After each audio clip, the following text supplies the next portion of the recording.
Okay, at 1:04, I am calling to order the Finance Committee budget hearings for today, Wednesday, April 26th, 2023. And this is our 6th, 7th, 8th hearing on the budget. We are in our third and final week. And if we could get a roll call, that would be fantastic.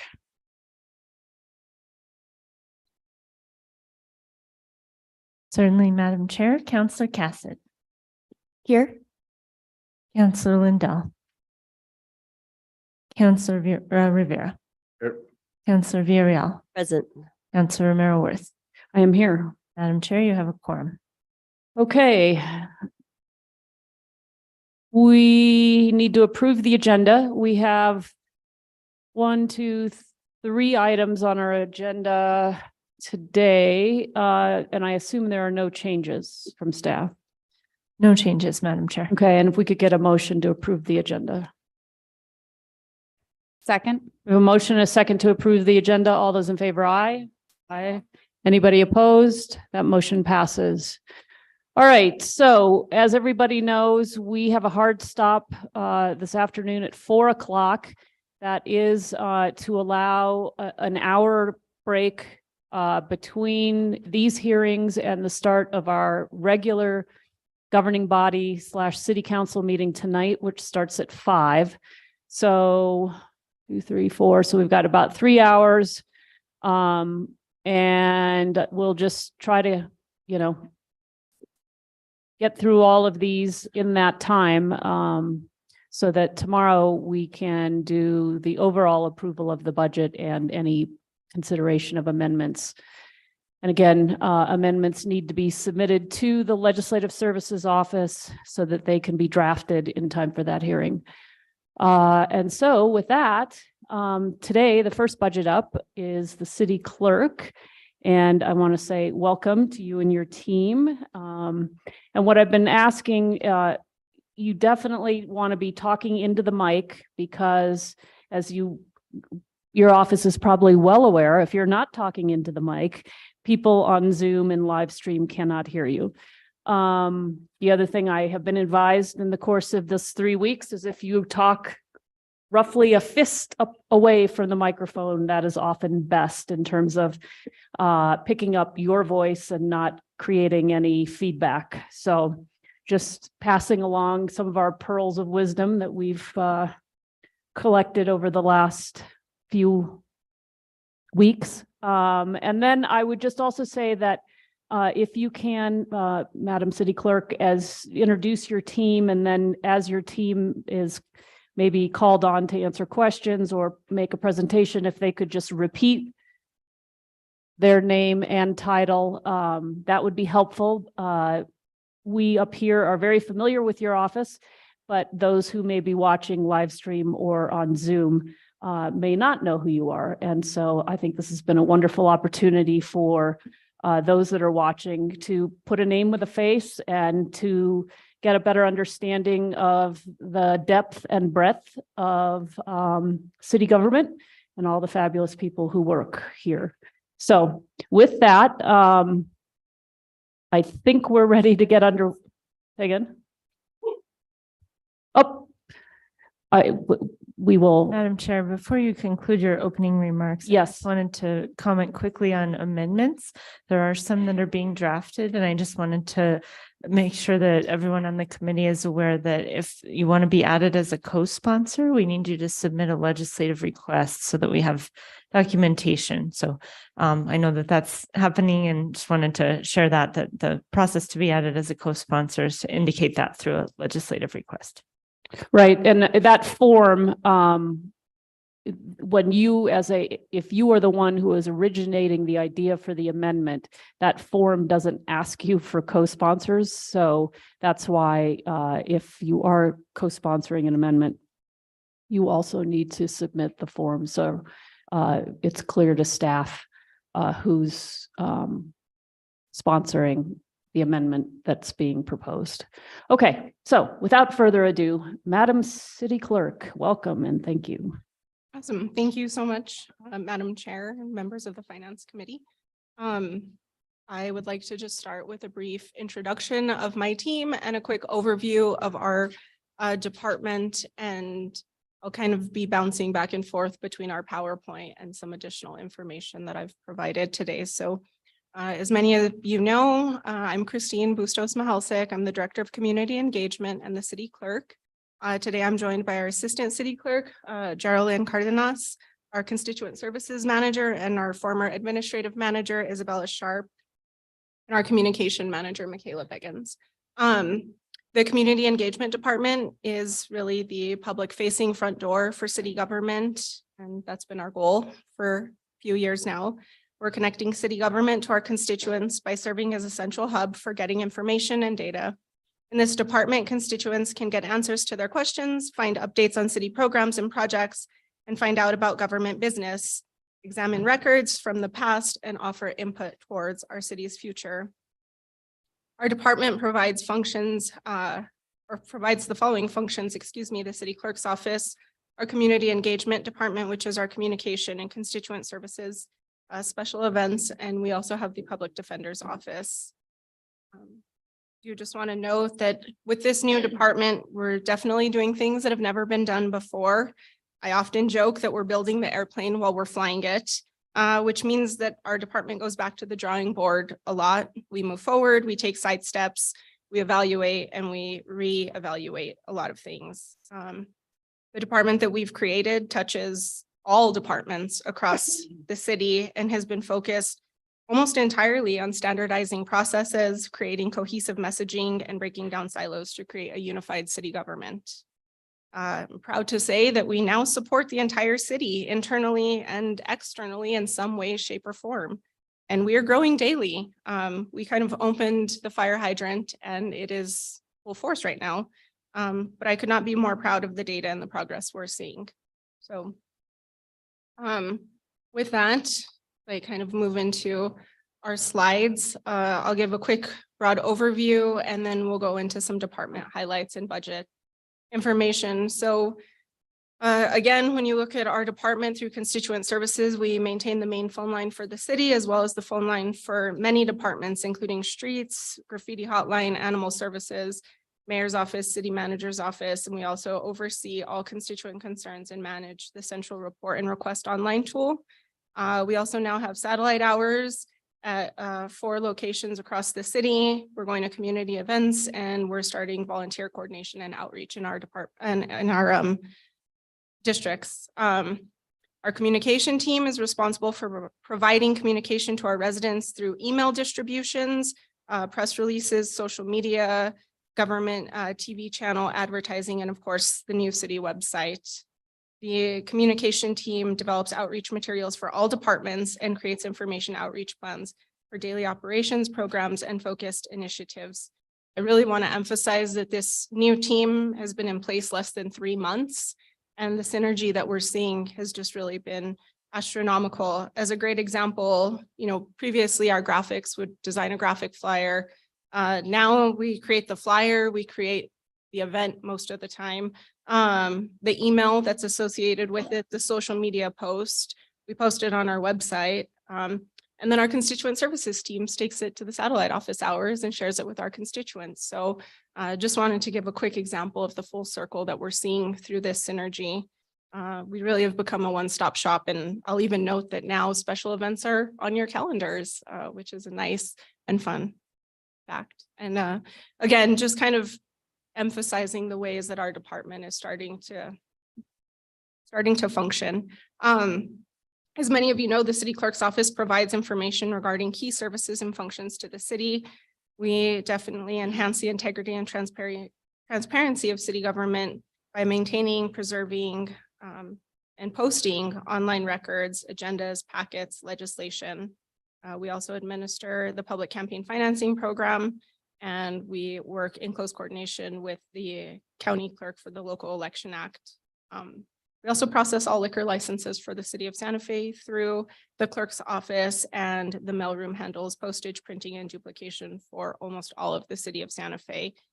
Fun fact there, our mailroom now also prints our business cards, and think, again, some of the ways that we're trying to centralize services. So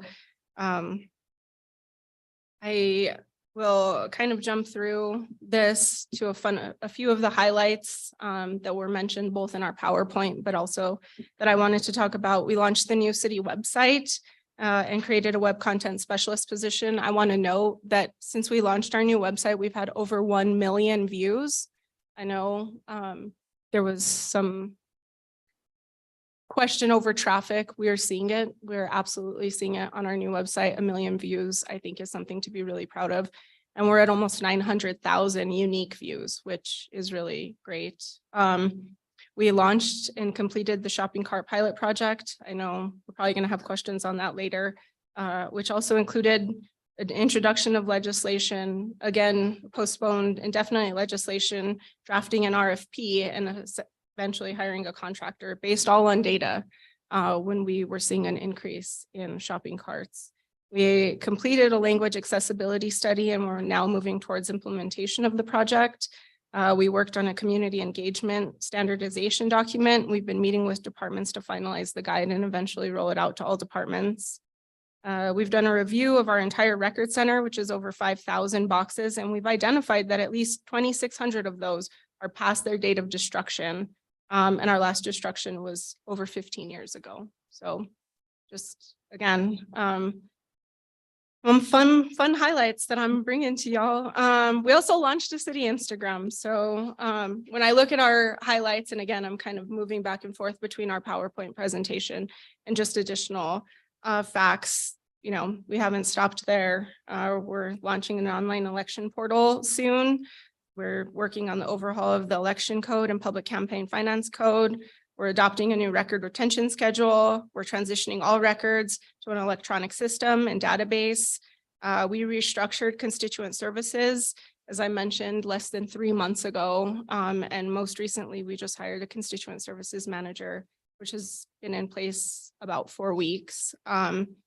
And we're creating and standardizing a comprehensive look for the entire city, including the minimization of multiple logo use. We've increased our direct outreach through ads, direct mailers, and paid media. We are working to adopt a social media policy, and we're working to create an annual calendar with standardization and structure for all special events and sponsorships. I'll leave you with a few fun stats and then move back into our PowerPoint. As I mentioned, we've had over 1 million page views since our new website launched. Last year, our Facebook and Instagram reached over 300,000 residents.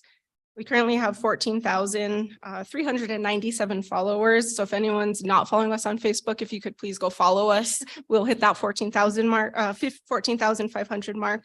And as a quick comparison, Rio Rancho has a population of 110,000. They only have 6,000 followers. So I'm not throwing any dirt, but we're doubling that. We also sent over 700,000 emails to residents. I think that there's a misconception that sometimes we send press releases.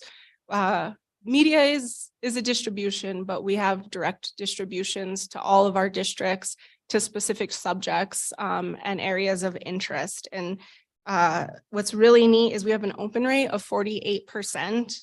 For those of you not familiar, that's 10% higher than the industry standard for emails that are opened. So we know that we're reaching people that actually want to hear from us and that are opening our emails. That's been a big push from our department, is increasing direct communication and inviting residents to follow us directly on any of these tools and make a website that has reliable information. Another really fun fact, in 2022, we processed 28 liquor licenses for the city. We're 4 months in and we've processed the exact same amount. So it looks like we're on track to process 4 times that amount this year. And the senior newsletter had a 350% increase in digital distribution since we've taken over. And many of you know that we now print multiple colors, multiple pages in color.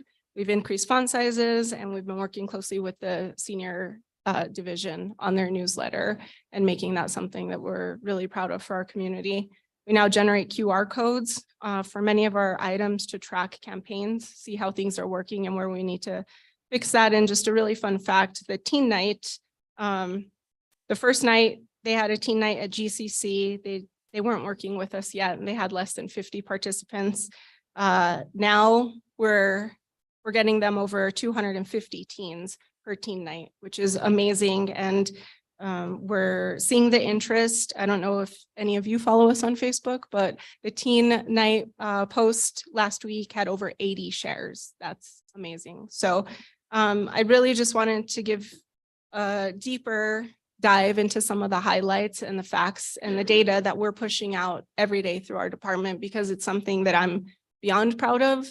And I'm beyond proud of the women that are sitting with me today and the work that we're doing to make city really great. Sorry, we got a little emotional. It's been a lot of work, and it's, you know, I think HR mentioned our vacancy rate 6 months ago was 40%, and we're down to 12. So, and I think that position, that's the 12%, is, I'm hoping, going to be the first position for the city council in a different conversation. But that's kind of, I think, a brief overview of where we are. I'm happy to continue walking through our PowerPoint. I don't know that there's a need for that.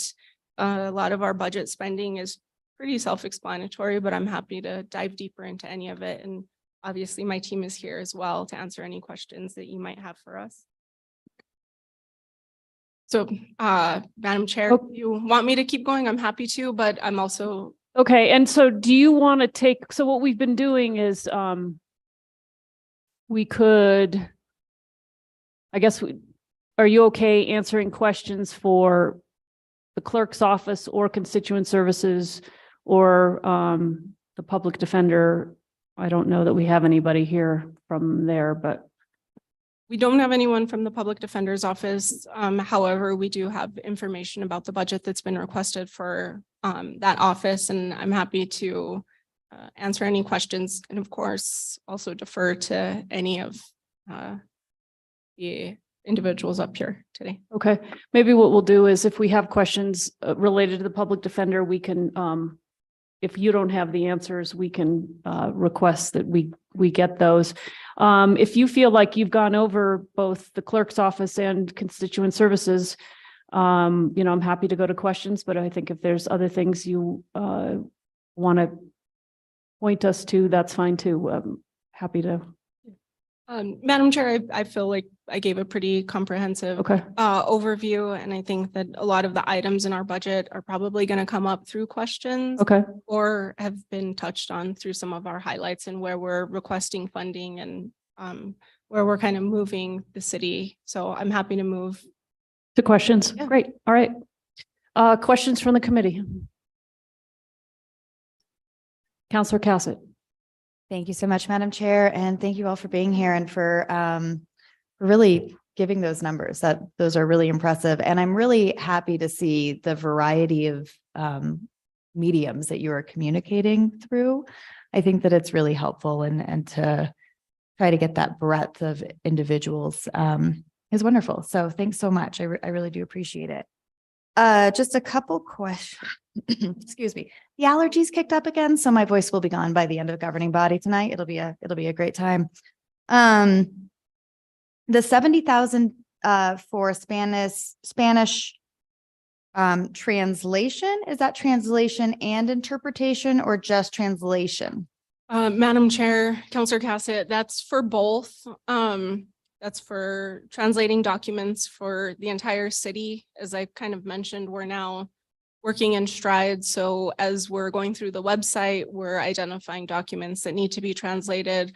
For meetings, we're working on both translation and interpretation, and not just in Spanish, but we've also had ASL. And so that budget is for those services. We also finished the language accessibility guide. We're working to implement that, and I'm hoping to actually probably coordinate with several of the counselors on what implementation looks like for the city and a resolution moving forward to kind of help direct city services and again, create standardization.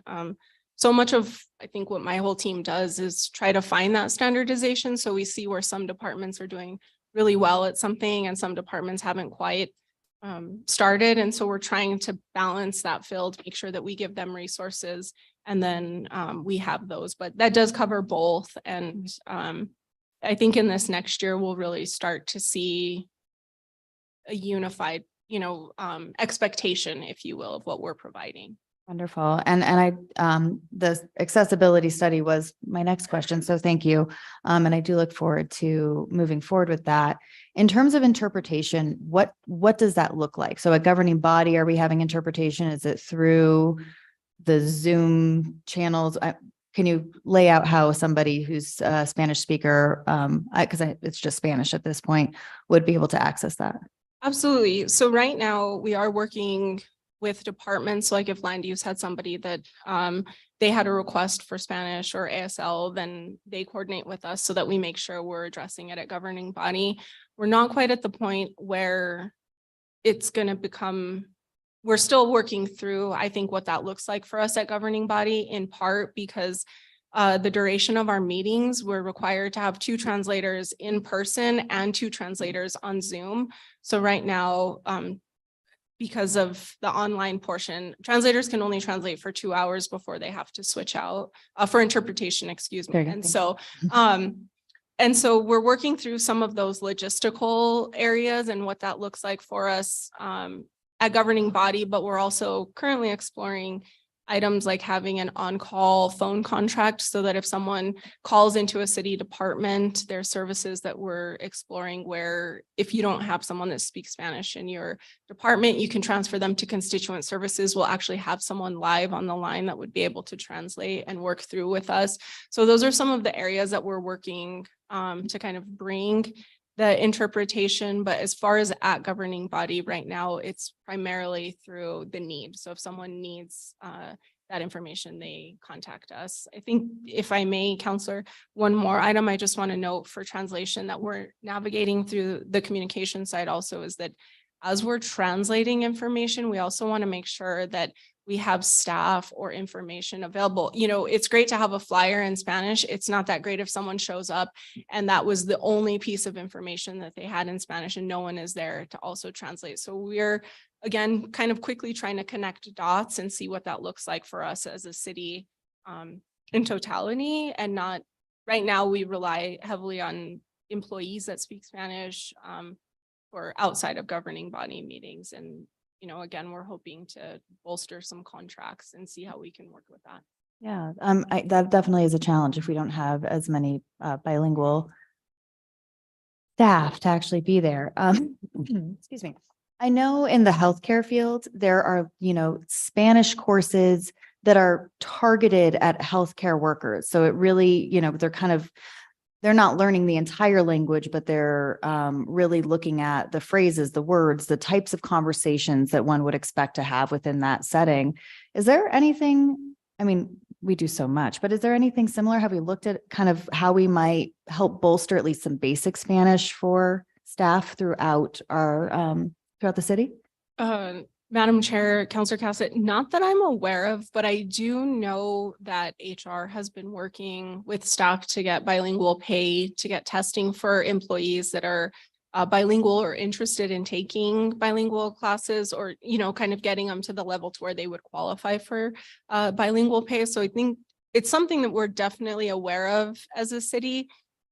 What I've found, in all honesty, is we handle so many services that it's really hard to get us to a point of balance, if you will, with these types of things. And so I think it's something that we've already started to talk about even for governing body meetings and having live interpretation. Is that only going to be at governing body meetings? Would that be at council committee meetings? Would that be at planning committee meetings? Like, as we start to implement these things, what does that look like? And when we came back to in-person meetings, we definitely saw via Zoom what that looked like for us and who could be on Zoom and who could be on YouTube and what does staffing look like. And so we're working through a lot of those logistics with the language accessibility, but we have a foundational document. And I think having someone come in and give us an assessment was a really great tool. Wonderful. Well, thank you. I really appreciate the challenge of implementing this and how much it's going to take. So I understand that it'll probably be in phases and slowly building it and probably having to experiment with some things and then readjust. So I'm really happy to hear that you all are taking this on. And I know that it'll be a lift. Yeah. Kind of continuing with language accessibility, the closed captioning on Zoom. Are we analyzing how accurate that is? Okay. And how is it doing? Madam Chair and Counselor Cassett, it's Zoom just redid their translation and it's much more accurate. We actually went back to Zoom. So we were using a different third party that at the time was more accurate than Zoom was. I don't know that it really was when Zoom came out with their new upgrade and they had they now are kind of the most accurate, but we've been having preliminary discussions with Regina and IT. So Public Works and IT, Public Works, because that's where our ADA coordinator currently sits.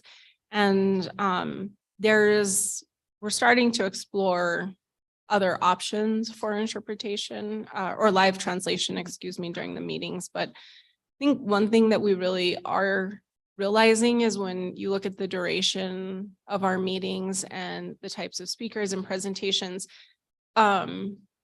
what the fiscal impact is, and then, you know, where we rely on software and where we rely on actual people and infrastructure to kind of fill those gaps. But we are using Zoom right now. They have the most accurate information or most accurate AI programming right now, but we kind of do fluctuate and talk continuously with IT to see how that works. Okay, wonderful.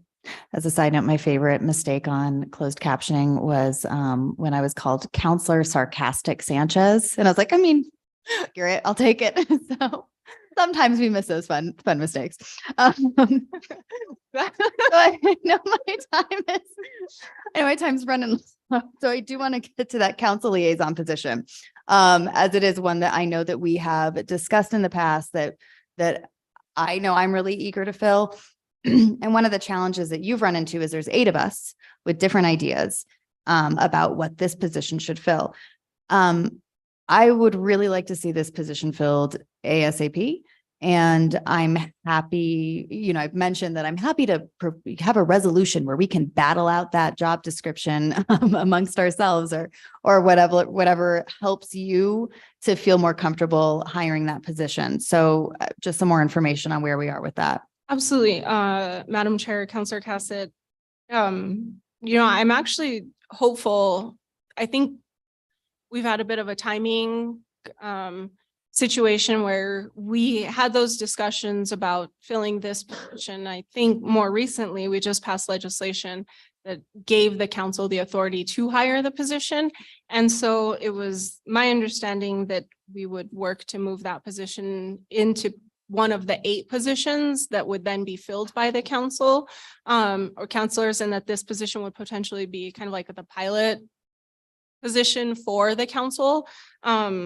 However, if that is not the desire, or if the council wants to move forward with hiring a council liaison position in my department, I'm happy to have that conversation as well. I think really it was just the understanding that the counselors would now have the ability to have staff, and this position would be, instead of finding 8 positions, there would be 7 positions to fill, or this position could potentially be the first one that would fall into this new structure. And so I'm happy to have any of that. I'm happy to work on an amendment to move that position into the council budget. But I think that was really a lot of it is the timing of the conversation around counselors getting their own staff, the introduction of the legislation, and then really moving forward to fill one position for 8 counselors when we could potentially look at it being the first position that counselors would be able to fill. Interesting.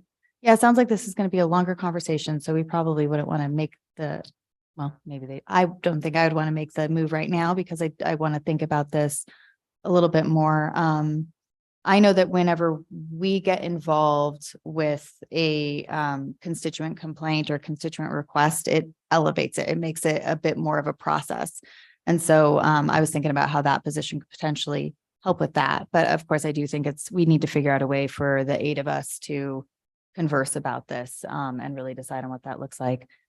I do have more questions, but I imagine I'm at my time, so I will yield for now and I will come back if they do not get asked by my colleagues. So thank you all so much for being here and for your work. Thank you, Kels. Wow. Thank you, Counselor Cassett. I think, Counselor Lindell.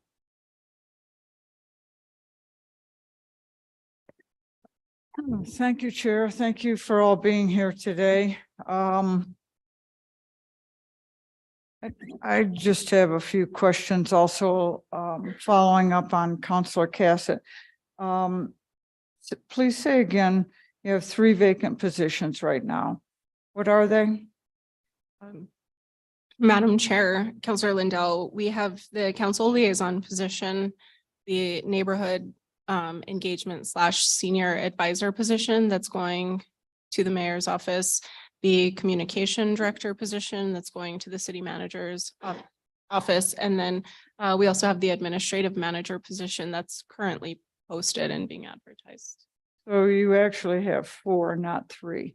Yes, we actually have 4 vacancies, but really we only, well, 2 of them are being transferred out of our department. Okay.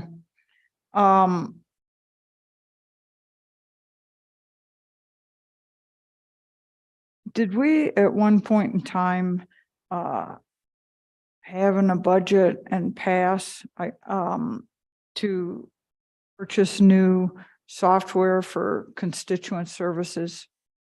Madam Chair, Counselor Lindell, several years ago, I want to say maybe 4 or 5 years ago, we did have money in our budget. At the time, the RFP quote that came back, we had $100,000 in our budget. The amount that we received, and Izzy, if I'm wrong, please help me. They were between $300,000 and $500,000. And so we were able to work with IT and actually one of our former colleagues, Jennifer, to build out an Esri system for us. Again, it's kind of interesting how our department ebbs and flows. When we originally built that Esri system, it worked great for us. Since then, we have seen constituent complaints and inquiries increase.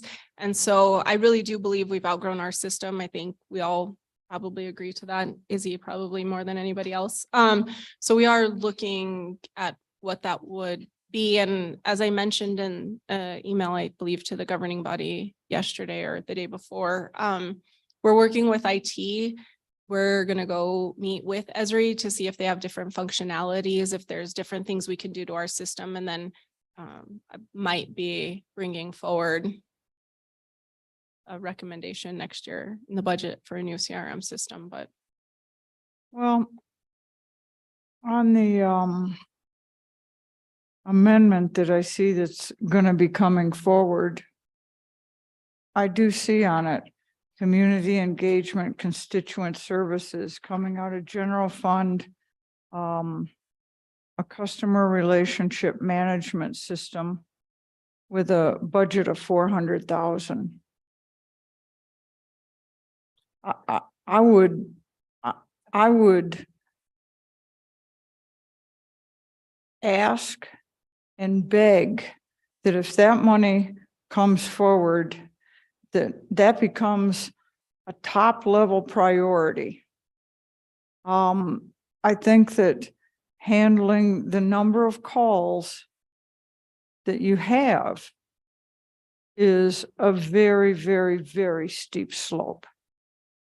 And however, it is so important to our interface with the community, probably more important than just about any other interface, because people only enter in when they're experiencing a problem. And when we help them, they like us. And we all want to be liked. But that's also what we really want to do. That's why we're all here, to help people. And I would just ask, if that money comes forward, that as very quickly as possible, we review available systems, and make that decision as quickly as we possibly can. Because that's something that serves the whole city, and folks can touch and feel that every day. And I think that people in constituent services have a phenomenal amount of pressure on them. I mean, very few people contact constituent services and end the conversation with, well, just get to it whenever you can. I don't think that's what they say. I would also make sure that, you know, getting that software can be huge, and taking pressure off from people. I mean, the tasks still have to be done, but tracking and seeing where things are and being able to reach out and touch people again and let them know that this hasn't fallen through the cracks. We're working on this. But I would also encourage an assessment of, do we have enough people working in constituent services? I have no idea, but it's, you know, I'm not trying to diminish any other positions in the department. What everybody does is important, but constituent services is for many people, the face of the city, and how they feel about really how the city's doing. Are we doing our job? Are they getting good value from city government? So I can't stress how important it is or how much I recognize that it's an overwhelming task, but I know we can do better given the right equipment. It is no disparagement on anybody doing that job. But if we need more people, I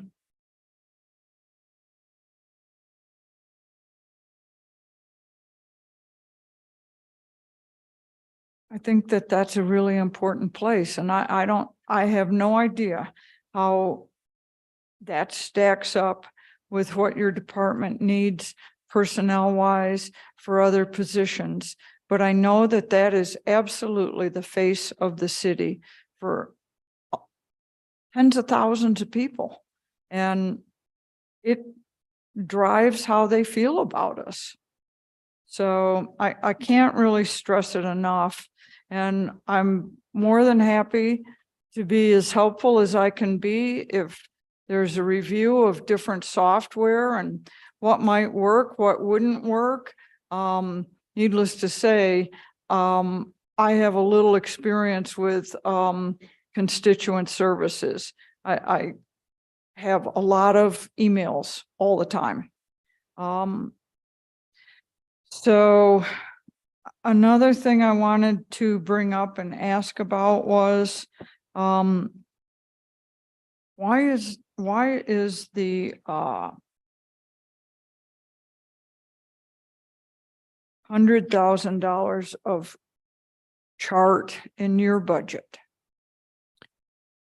Madam Chair, Councilor Lindell, I want to take one moment to go back to say that we could not agree more with the need and importance of constituent services. And I'm really hopeful that the new structure that we've set up is going to give us additional capacity. As you know, we launched the satellite hours, and Isabella has already started to work on drafting an RFP.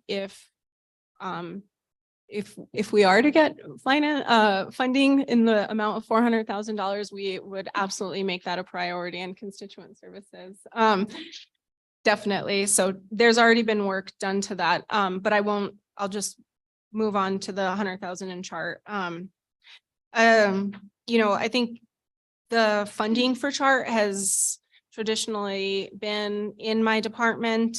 The $100,000 is to continue the process. It's clear we have not quite finished the chart process. If, for example, the resolution that had been brought forward with the obelisk, if it had moved forward, we would have had funding to really start to identify if that was community meetings, if that was process, if that was design, if that was outreach. If that money needs to be somewhere else, I'm very okay with that. I think it's just kind of been where the chart funding has been. It's been in our budget. And so even when arts and culture was overseeing the process itself, we were still working with them on invoicing, and the budget was still in my budget. So, yeah, that was part of, a different department oversaw that process, but your department oversaw the budget, correct? Madam Chair, Councilor Lindell, that is correct. And I think originally there was a desire that our department would be the lead on that, but then it ended up in arts and culture and really had a different feel. And so we had the budget, and we kept it. Okay. I'm not really sure what that money is directed toward at this point in time. I doubt that you do either. Madam Chair, Councilor Lindell, again, I think there was anticipation that it would be used to kind of continue the chart resolution, specific to the obelisk, most recently. But as far as moving forward, it's really just been noted that there's a desire to continue the process and that our work isn't done yet, and make sure that we have funding for it. But as far as where that budget is, I'm happy to help. I'm happy to support any of those operations, but I'm also happy to let that budget go into a different department if that's the desire of the counselor or the council. Okay. I just wanted to have a little conversation about that.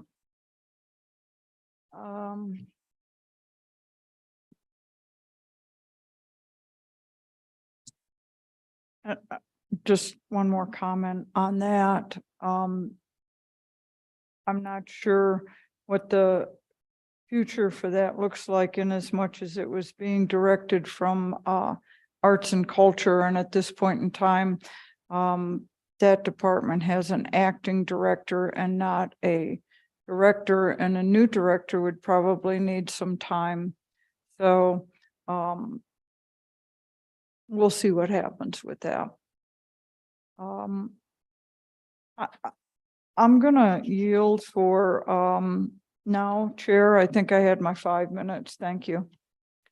Thank you, Counselor. Councilwoman Villarreal, I will reset the clock. Thank you, Madam Chair, and thank you, ladies, for being here and for your work. I actually had the same questions as Councilwoman Cassett. So we're right there, and you answered most of my questions.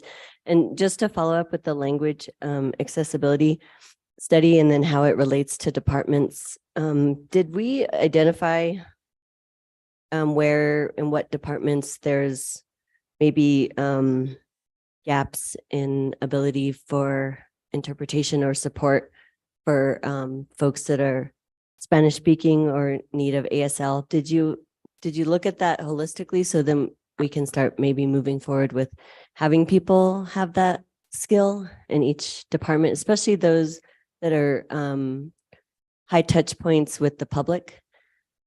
And I can't remember if there was an evaluated piece for the study. Can you remind me about that?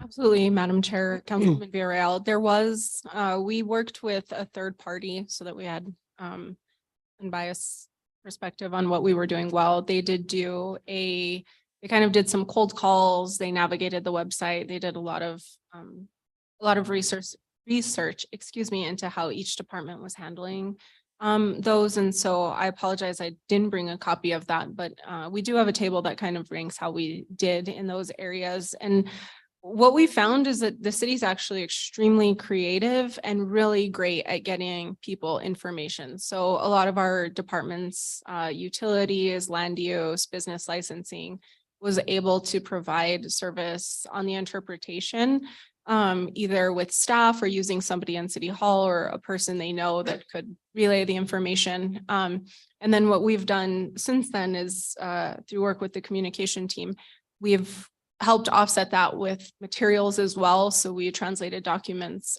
for business licensing. We've translated documents for utility billing. And I think we're working on some documents with land use. But overall, we did really well. And they actually thought that we were creative in helping our constituents get information. And part of bringing in this kind of phone or audio resource would be to help offset that for anybody. So, you know, if someone was in business licensing and there was nobody that could help them, we could put them through to constituent services. If they were on the phone, we would have this tool available from 8 to 5, Monday through Friday. And I think that would be really, really helpful, but probably the quickest tool that we can implement to get everybody on the same field for those types of services. But in general, our departments that have really high touch points with constituents are already doing a really great job at that. And we do have a lot of staff taking advantage of the bilingual pay.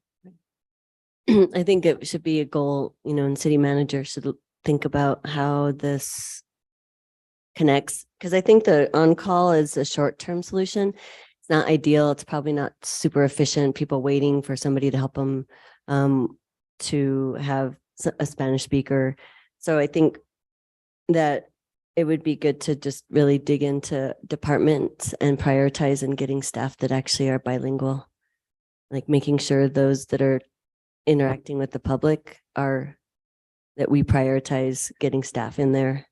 So I know it's, you know, takes some work, but I think it would be helpful as a city that's, you know, historically has been bilingual. We used to have city council meetings in Spanish not too long ago. So I'm just interested to see where we can fill those gaps. I don't Madam know if you Chair. don't, Oh, I don't know if the city manager wanted and or just blow into the Madam Chair, City Councilor Villarreal, I would flag for you as well. I don't know if you're aware, we actually currently have a bilingual incentive program for union members that they get a bump in salary if they're able to. I think there's a test or a class or something that they do that shows that they provide bilingual services. I think this is absolutely a long-term goal for us to work on and ensure that we have that sort of continuity of service for all people, regardless of whether they can speak English or Spanish. But I think we'll have to do some research to figure out what probably, clearly, I think the community engagement office, I think land use for sure. I think our finance department, the places that we really see the public engage in that sort of a front door capacity are the places for us to start. Yeah, I think it's important. And for people to be fluent, just to be able to converse in Spanish is different than providing information that's technical. So I just want us to be clear that having conversational Spanish is different than when you're trying to convey very specific details of something. So Madam Chair, Councilwoman Villarreal, if I can, part of the research that we did with all the departments, and again through Pivotal was that, and that was something that they identified is there's different variations. You know, we all know there's Spanglish and traditional, and so they also recognize that in the report, and that's something that we're working to address. But you are correct. We're trying to figure out, in part, the study was to see what the need for those services were, because that's been, I think, an item that we've been trying to articulate is, you know, where do we prioritize the areas where we really do have people requesting information in Spanish versus just saying, okay, everybody, now everything has to be translated, and then we don't have that on-ramp or off-ramp for that. And so looking at those areas, and that has been the focus based on the survey and the guide that we've been using. So, I mean, I'm actually really happy and proud of us that we were able to pull off this whole study. yeah, I really appreciate that you prioritize that. It hasn't been prioritized in the past by other staff, and I just really thankful that we have, you know, a guiding document to, you know, give us a pathway forward. So thank you. I'm going to move on to the CRM. I agree with Councilor Lindell about the importance of that system. And when she brought up that there is a line item for the allocation of capital expenditures. There is a 400,000 line item for CRM, and you look surprised that it was there, and which worries me, because then I'm thinking like, well, what is it about CRM that needs to be? It doesn't mean it needs to be completely replaced. Maybe it's about, and you brought up the Esri system. Is it something more around training and understanding the functionality of Esri instead of trying to do a complete overhaul?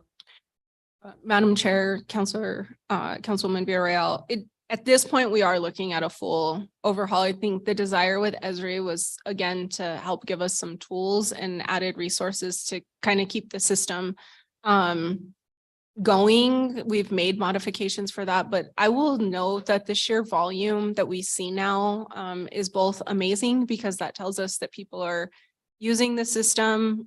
We have an excellent closeout rate.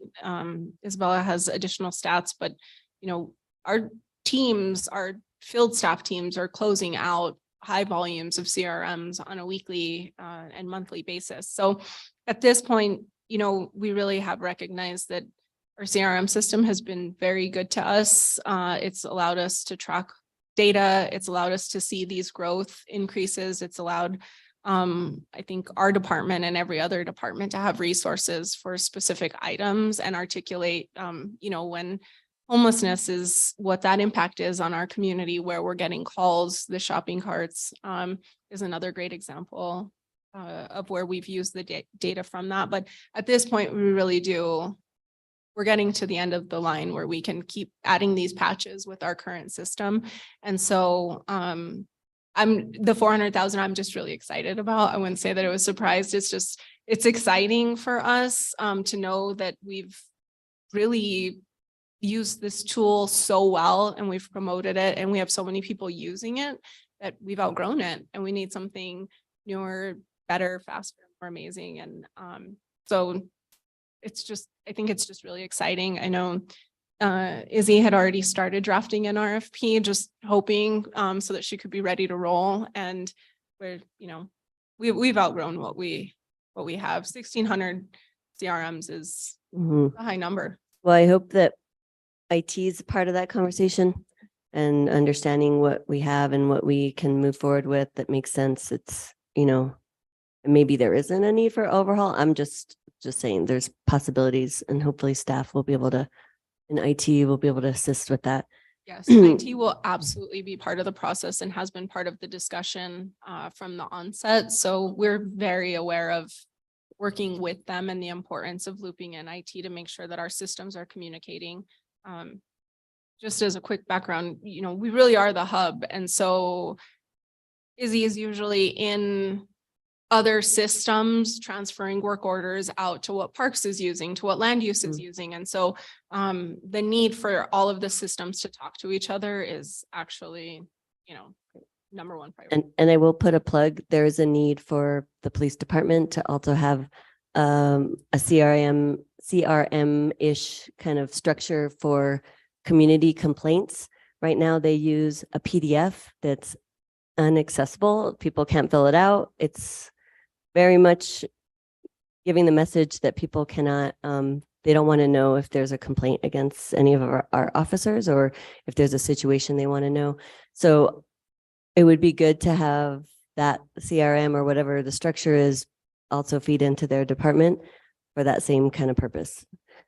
And then I think the other piece is there were other, I'm moving on to another question, but the constituent services liaisons, how many are there now? Madam Chair. We haven't met all of them, I Councilwoman don't think, Villarreal. so it would have been nice to see them today.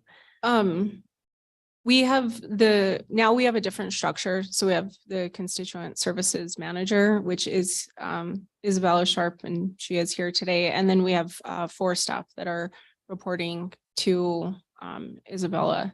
And in part, we're still navigating that structure. I think I mentioned that Isabella's been in the position about 4 weeks. And so we're working through what that looks like.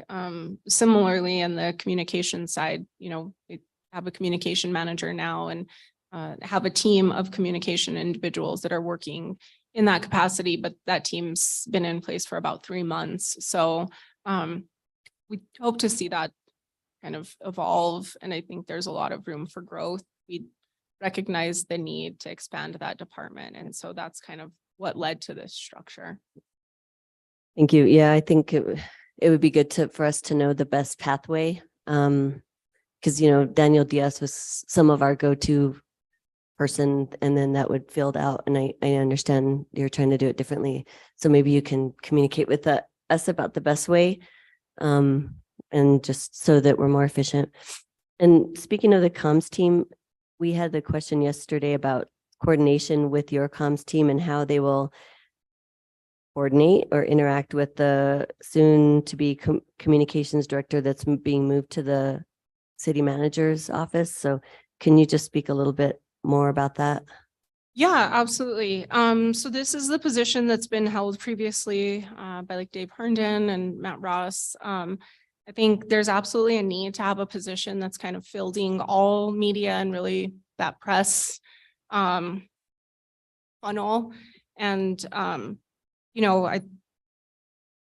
at this point, when Dave Herndon was on our team, we are working on the communication side in our team for standardization and pushing out daily operations. So every press release, every social media post, the website, it's, all of it, everything you see all day, Michaela forwarding out citywide emails. I mean, those are all now funneled through us. We're helping, as I mentioned, the senior newsletter, the libraries. We're starting to help recreation come up with a more regular communication tool. So really this position, is going to be primarily focused on media, press, and then proactive, I think, policy communication. And of course, our team works closely. So if, there's information or anything that they need kind of to fill more of that policy conversation or those desires, we can absolutely help to do that, and will. So moving that out, you don't see that as a disconnect if they're moving to a different department, but still interact with your team? Have you thought about how that's gonna flow? I think the flows are very different, to be honest. I mean, we're primarily focused on helping our city team relay information about our daily operations, connect them to services, connect them to information on services. And so having somebody that reports directly to the city manager and the mayor is, I think, really great. And it allows us an opportunity for some proactive communication around policy issues or issues that aren't really related to our daily operations as city government. So, That there will be overlap. Don't you think?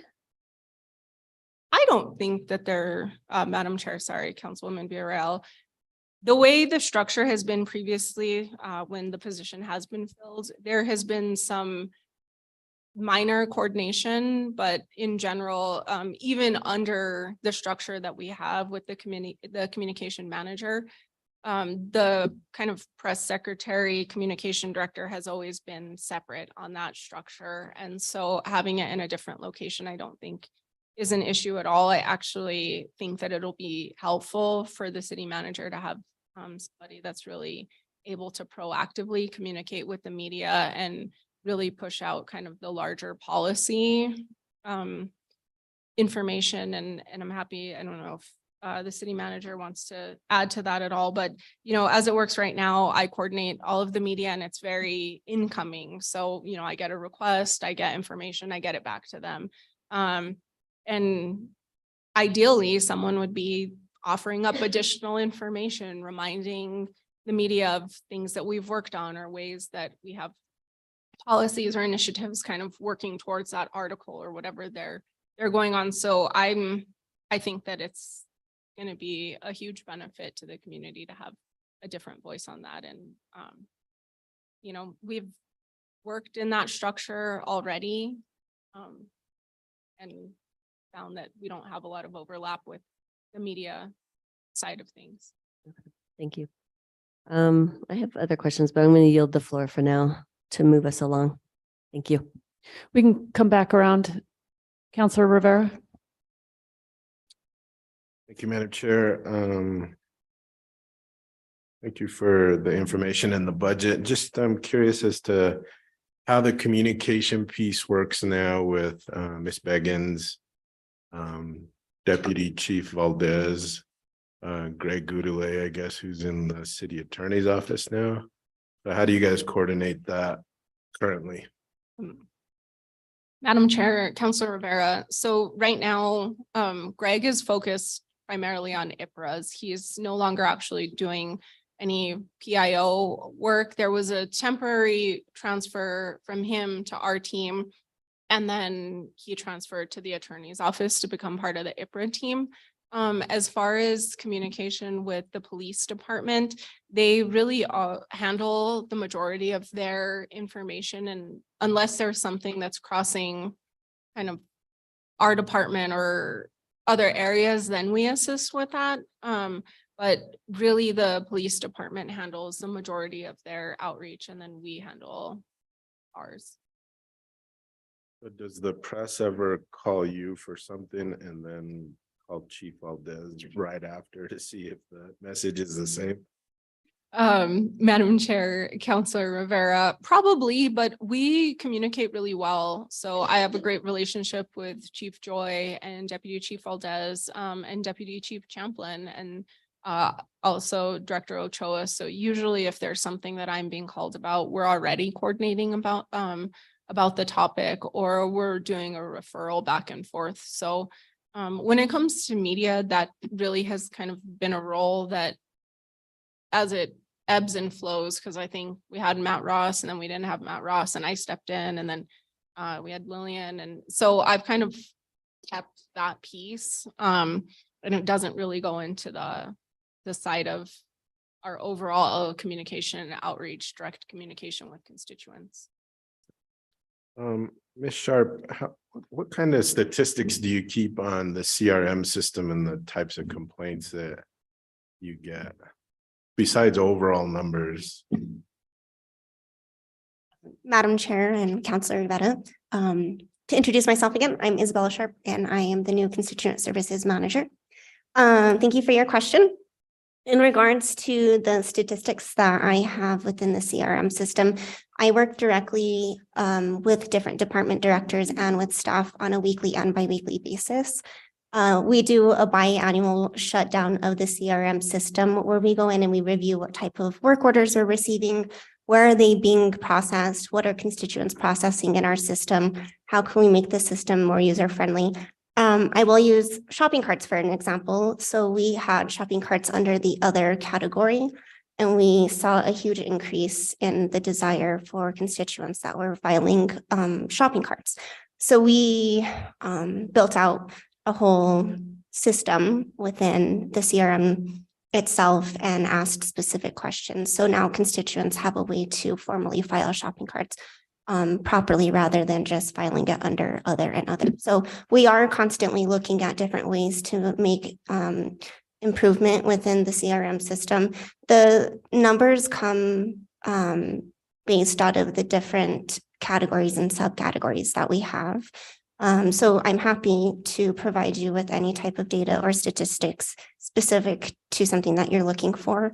But again, I do work directly with like the land use department, with code enforcement, with the streets division, with the parks department, with recreation, with our park rangers for encampments. I do oversee the shopping cart contract. So on a weekly basis, I am having weekly meetings with our shopping cart contractor to go over the different work orders. I would really like to highlight that since we went live with the new CRM system in April of 2022, we've received 15,065 work orders. So when I really look at the data and when I'm pulling that out, staff is doing an amazing job by closing out work orders, whether it's on a weekly basis or a daily basis. The turnaround time for staff is incredible. So to speak to that, that's 94.56% of work orders in the system that have already been closed out. So I think that speaks to itself. In many ways, it's a really great problem to have. But I also do see that there's a huge desire for us to implement a new system because we really have outgrown our system. And there's a desire, as Madam Clerk and Director Mihalcik said,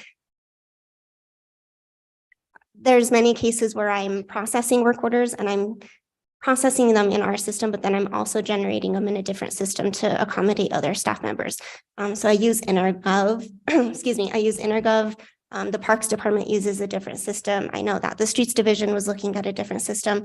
So there's just the system that we currently have right now doesn't speak to other platforms that we have in city government. And so there is a huge desire for us to make sure that we can streamline it and make sure that it accommodates all staff members. All right, so this 400,000 that's going to the CRM system, it's just to upgrade that system, but you really think we need a completely different system? I do. There's a huge desire, I think, internally and externally within the system that we have, the 400,000.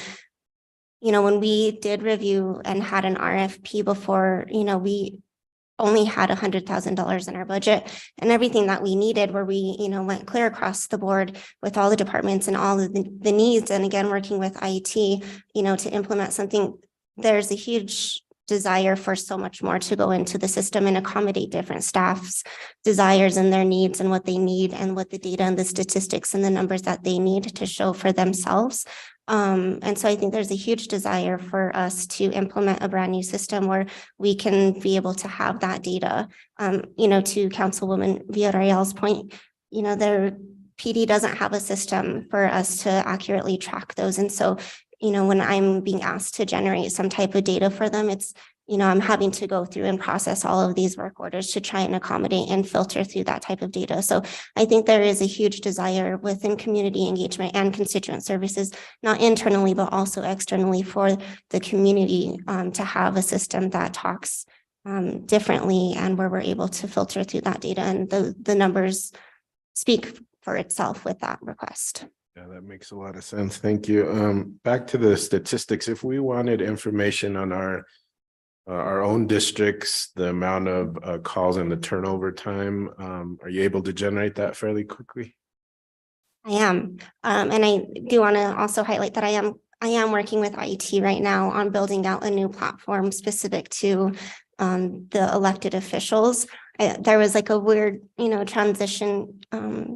Councilwoman Villarreal, you had mentioned you went through Mr. Diaz at one point, and I apologize. There has been this weird transition within our department and the structure of constituent services, which is incredible to see that we have a new structure and to really emphasize that we haven't had this type of staffing in constituent services. So it's really nice to be able to build out this team.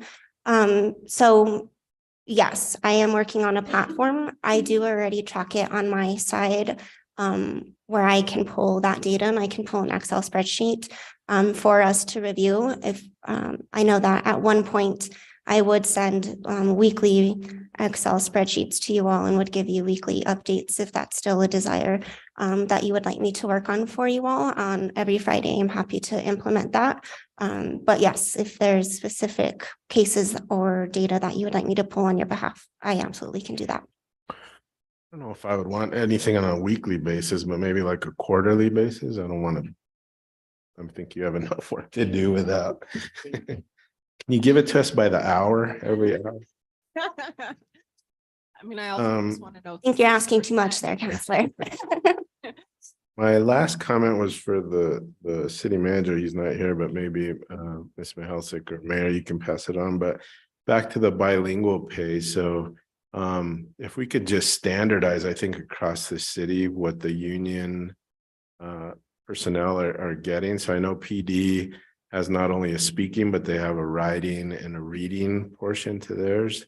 And I know the other unions don't. I don't even know if fire has a bilingual pay, but if we could just standardize that across all three unions, I think that would help out a lot so that at least we know everyone's on the same page that has the, and then some way to kind of identify within certain places who has that bilingual knowledge, I think would be, And I don't know what that process is. Just so we're aware. We have Mr. Hopkins at the podium.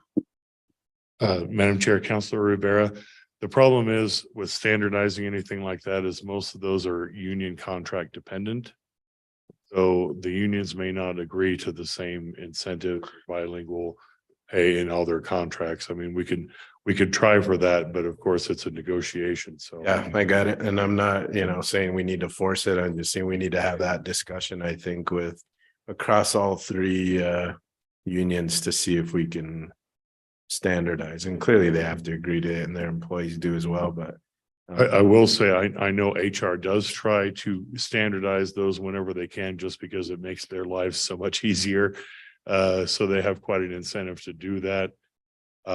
So there are a lot of commonalities between the three unions, but with police and fire, they might put more emphasis on one or the other type of incentive than others. So inevitably there are some discrepancies. and I think PDs has, if you can speak it, you get a certain incentive.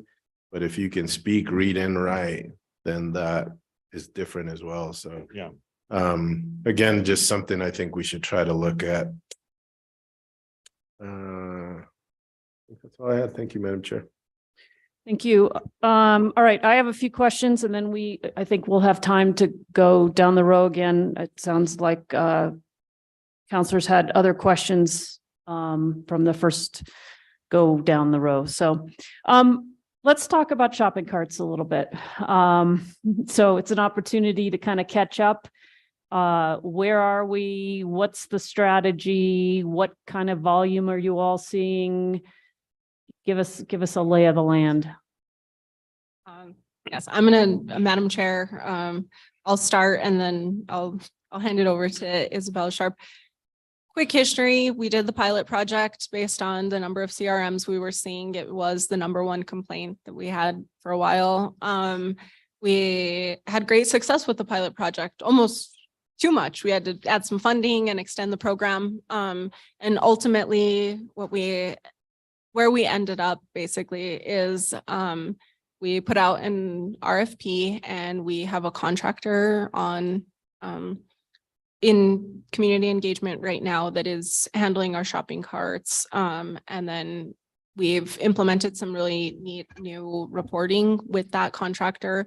One thing I would like to highlight is, they're going into the department stores now and a store manager is signing for the shopping carts when we're returning them. We also worked a bit with some of our local stores and they've implemented measures on their end to kind of reduce shopping cart theft. Some of them put bars, the poles up so that the carts couldn't come out. Some of them put some tracking and geofencing in their properties. So it's, I think it's actually a really great example of where we saw data. We met with department stores and retailers, and then we moved fairly swiftly to implement this pilot project and then kind of take it to the next step, which was eventually an RFP and having a contractor on hand. So, and just to be clear, the contractor is somebody who has been hired by the city to go out and pick up shopping carts that have left the store's location or parking lot and return them to the store. And then we are now tracking making sure that somebody at the store knows that the city has picked up X number of carts on their behalf and they are being returned. And we are footing that bill, correct? Madam Chair, that is correct. So I would really like to highlight again that this is a fairly new operation for us. And I don't think that there was a desire for the city or for community engagement to take on this project, but there is a huge desire. And, in the CRM system at one point, that was our #1 complaint. So we did effective September 1st of 2022, we started and we implemented a pilot program with the contractor. So from September 1st to June 30th in a 9-month period, 3,251 shopping carts were removed off of the city of Santa Fe streets. And working through an RFP, I think there was really great things that we took out of working with this previous contractor and having a desire to implement new processes and things that needed to be done. And so within the RFP itself, the shopping cart contractor now, goes out 2 days a week. And instead of going to look for shopping carts, they, are specifically working on just the shopping carts that are being processed through the CRM system. And again, those numbers in the system do show that, constituents and residents and staff are utilizing and using that system. So our contractor goes out 2 days a week to remove and take care of all of the shopping cart contracts. We have a formal document that was provided to the contractor. The contractor is responsible for going into the stores and talking to the store manager or their designee, signing off on the date that they return the shopping carts, how many shopping carts, and then the store manager does have to sign in date acknowledging that their shopping carts were returned to their stores by a City of Santa Fe contractor. I will say from July 1st to today's date, we've removed 1,799 shopping carts. So on average, we're removing 79 shopping carts a week. On average, we're removing 79 shopping carts a week. Madam Chair, if I could. Yeah, follow that up. and just also, we did, and I'm happy to have you follow up. When we met with the retailers, they also were, at one point, had contracted with folks to pick stuff up, and there was some talk of whether it would be possible to coordinate. Do they still have people, or are we the only game in town picking up shopping carts? And you can start with your follow-up and lead into that. Oh, no, that's fine. Madam Chair, there are still some contracts. We just have really focused on our efforts now and are letting them do what they need to do to bring their shopping carts, leaving their stores, leaving their premises down. But we're really now just focused on ours. I think there was a desire at some point, but it got kind of complicated, and like, we don't want your guy to go out on this day if Argo is going out on this day, but everyone had different contracts. And so we just standardized it when we did our RFP, and we're going out twice a week.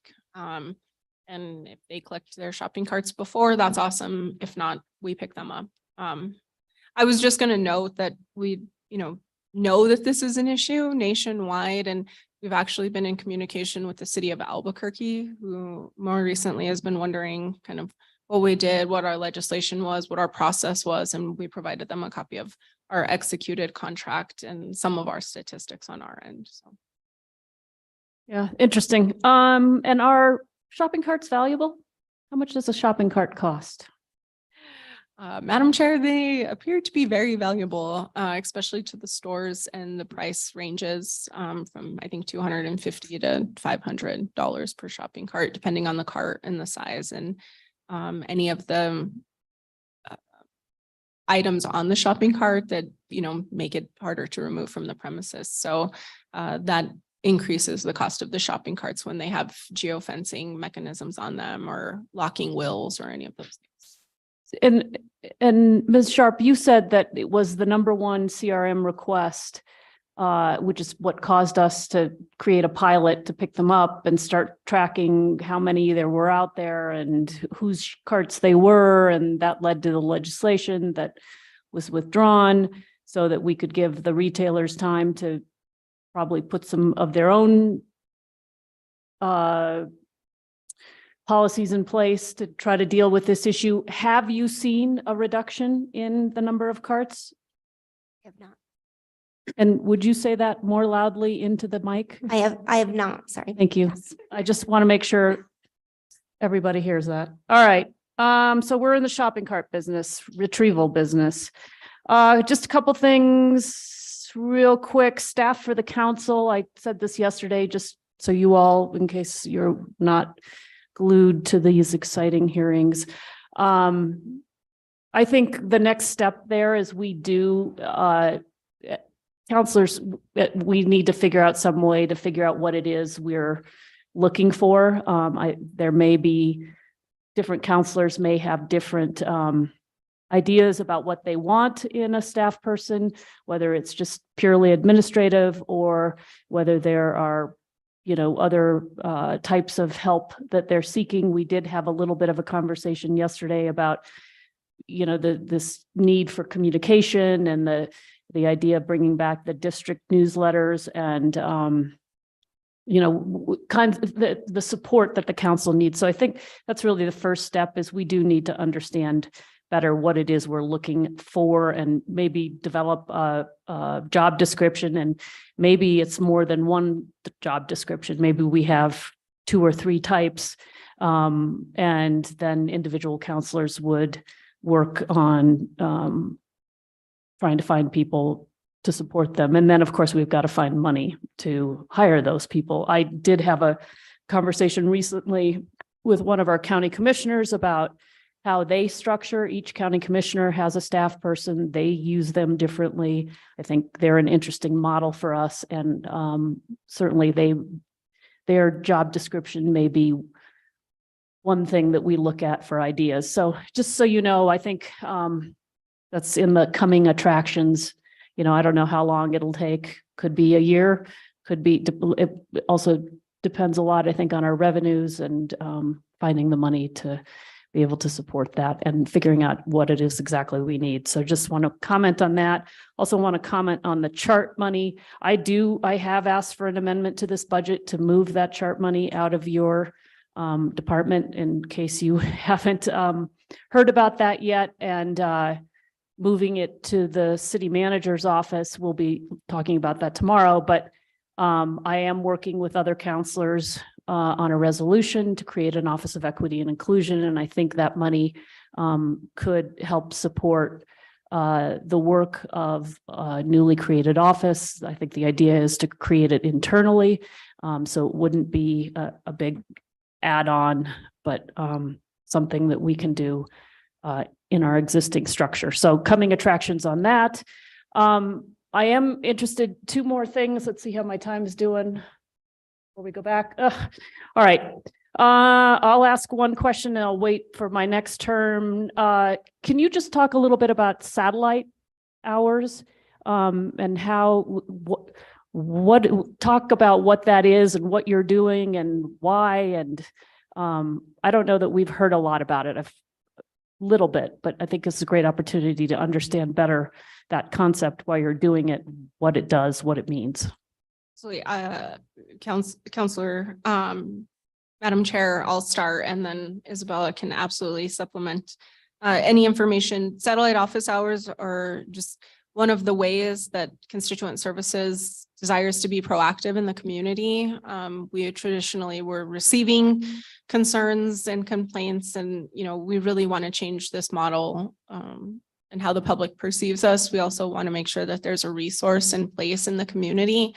I recognize that not everybody who's at the Southside Library knows that they can go online and file a concern, but having somebody available to provide information about what we're doing and then also how they can assist, I think is really key.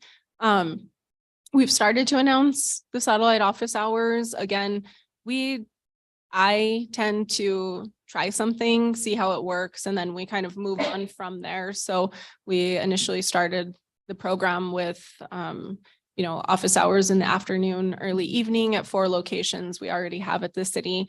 And I think what we're still trying to navigate is some areas are busy and some areas are not. And then also if we should start pairing our satellite office hours with other events going on at the library or where we already know there's going to be traffic. So we have promoted the satellite office hours primarily through our weekly wrap. And I think we've done some social on and maybe a social post, not yet. While we figure that out, but Isabella can kind of go into more detail about what that looks like on site and then some kind of where we're seeing that ebb and flow of satellite office hours.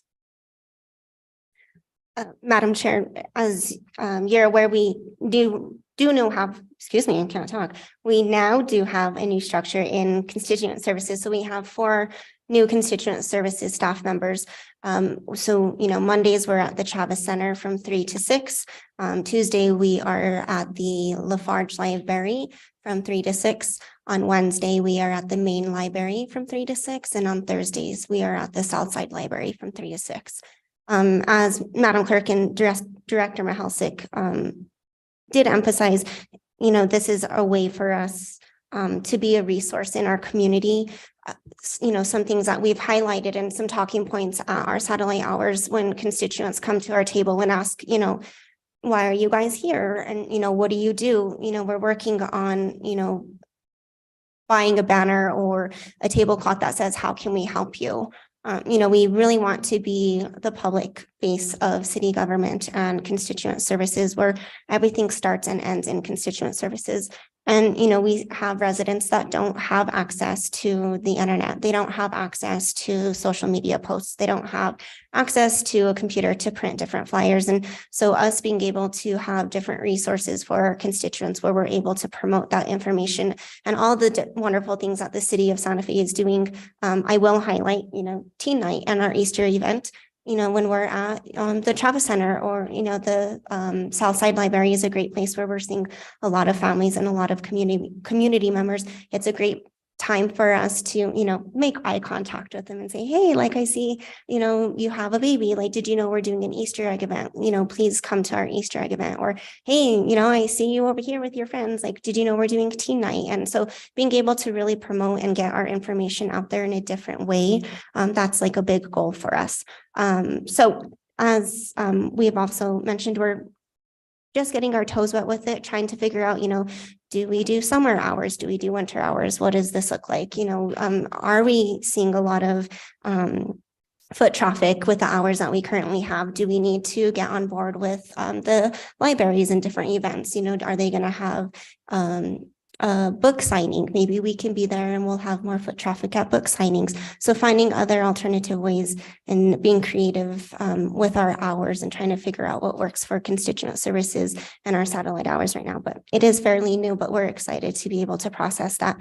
I do know that Ms. Beggins and I have had the conversation about doing a social media post and really setting down our May hours so that way we can promote what our May hours look like and we can start to process those and really start to get the word out. Great. I think it's very interesting to hear a little bit more about that. And Ms. Beggins, you want to add on, please do. Madam Chair, members of the committee, Michaela Beggins, I'm the communications manager in the community engagement department. And I just wanted to chime in a little bit on the satellite hours as they reflect on this new structure and flow of information from the community engagement department to the public from all of the different departments that we work with, because we now, Izzy and I are working together on, what do these hours look like and making sure that all the information that's coming to me and my team and goes out via our other distribution channels is also getting to constituent services. So they have the answers on hand at these satellite office hours. Like she mentioned, they have the flyers, they are sharing the resources, teaching people, not only what we do in the moment, but also how you can get information from us, where to look for the resources that you need. I think it's just a good example of how our two teams and this whole structure have a reciprocal flow that's for the benefit of the whole community. Yeah, and you may become very popular. So it might be kind of like, well, I won't make comparisons, but you may become very popular. I know I hear from my constituents a lot of frustration, even if they have computers. Not feeling comfortable with whatever our software platforms are, wanting to talk to a live person, to your point, Ms. Sharp, talking to somebody who's smiling at them and who can be helpful and can help them navigate, where they should be going in city government or even how to use the platform. So you be careful, you may become very successful, very, very popular people. All right, my time is up. So here's what I think we should do. I think, I know there were other questions counselors had, so let's go down the row again. And I think, though, we do need to wrap this budget up by 3 o'clock because we still want to get to the capital allocation and we have a hard stop at 4. So that's sort of the way I'm seeing our afternoon playing out, and we can take other questions from counselors. All of mine were covered, so I'm good. Thank you. Oh, wow. Terrific.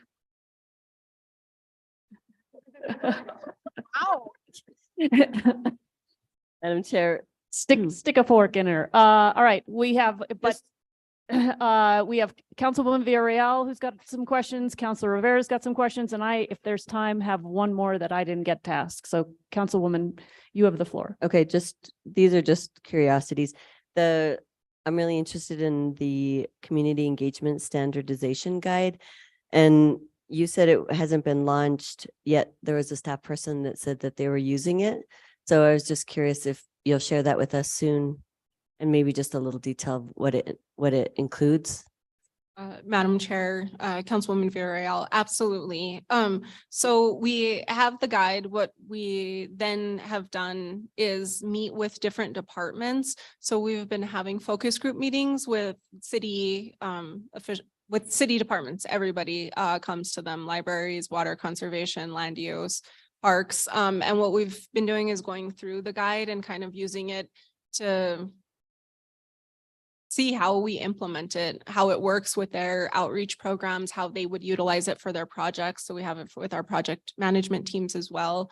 And so we have staff that are kind of using it in a not official capacity, but kind of testing it with their projects right now to see when they would use the checklist, how they would use it, what it would look like. And then we have one more meeting scheduled for final technical reviews. We're kind of doing grammatical and language cleanup on it. And then the desire would be to circulate it to all city staff and it kind of become our standardization. It's an amazing document. I'm really proud of it.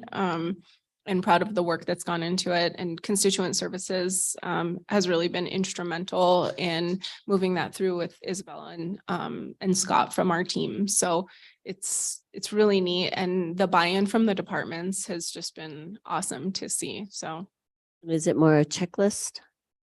I would love to send you a draft of it. There's a checklist component to it. There's also kind of a chart that outlines, where you are at in your process. Are you in an information area? Are you in input? Are you in planning? Are you in feedback? Are you in collaboration? And so it gives examples of everything. So it really, I think, helps us understand what we're looking for in the document. When we say community engagement, it's kind of a catchphrase. Honestly, there's not always clear direction. When we say community engagement, does that mean we sent out a press release? Does that mean we met with the community? Does that mean we took took input to change what we were doing? And so this document helps clarify a lot of that. And I think helps give our staff the tools and resources to set expectations of what they're wanting and what our needs are. And then also what we're actually doing. And we're putting in place a lot of resources that are already available. That's been really neat component of this is they can check boxes that say, yes, send a comms form, and the comms team will make a flyer and make social media posts and include it in different things. So what we've heard is that people are actually realizing that this is a resource to help them get information and feedback from the community on a lot of these projects. And we have started to work on them. The ENN for Riggle Park improvements, we've kind of done a test through this, and then we've been working with water conservation on what that looks like for them. So we have been running test cases with some of our departments.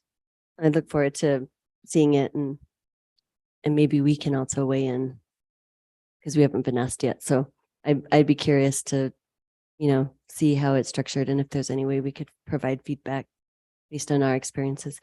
The other question I had about nuisance properties, and if there's a lead for your department on who's taking on those, and if there's a new structure we should know about.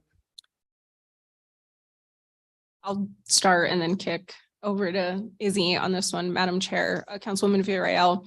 I would say not necessarily a new structure, but we're approaching nuisance in a much different way. And I think with the creation of the constituent services manager position, Isabella is really coordinating at a different level what those look like. And we're being much more aggressive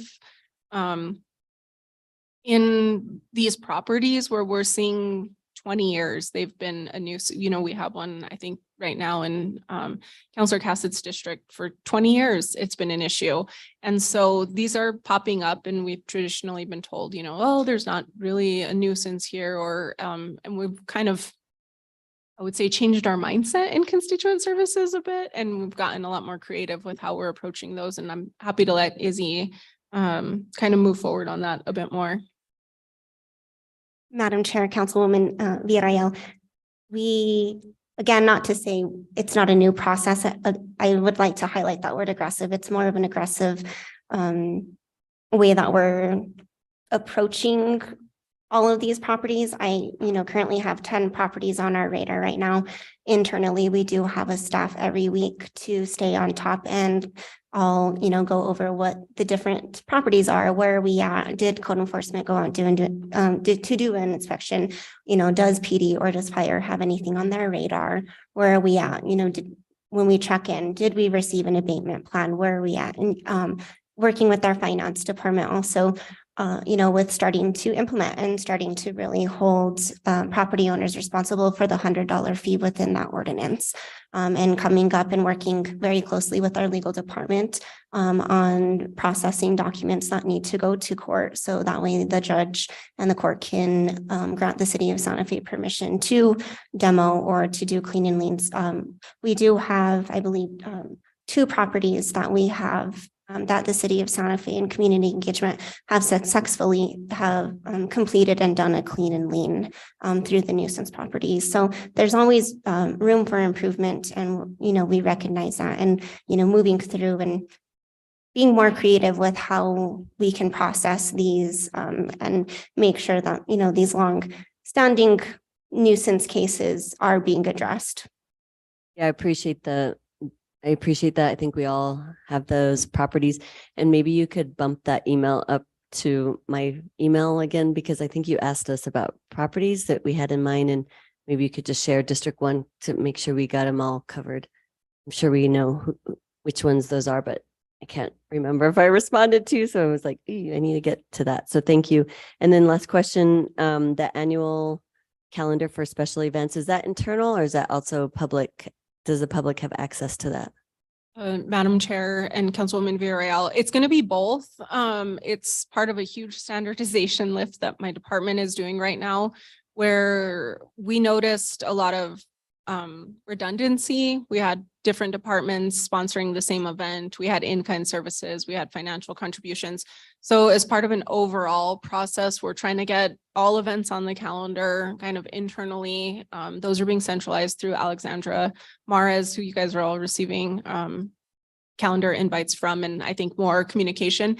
And then she's building out an online calendar externally and working with our communication department to make sure that we have a page that'll have events, and then also our sponsorship, like our participation levels on that calendar and forward facing. So it'll be both.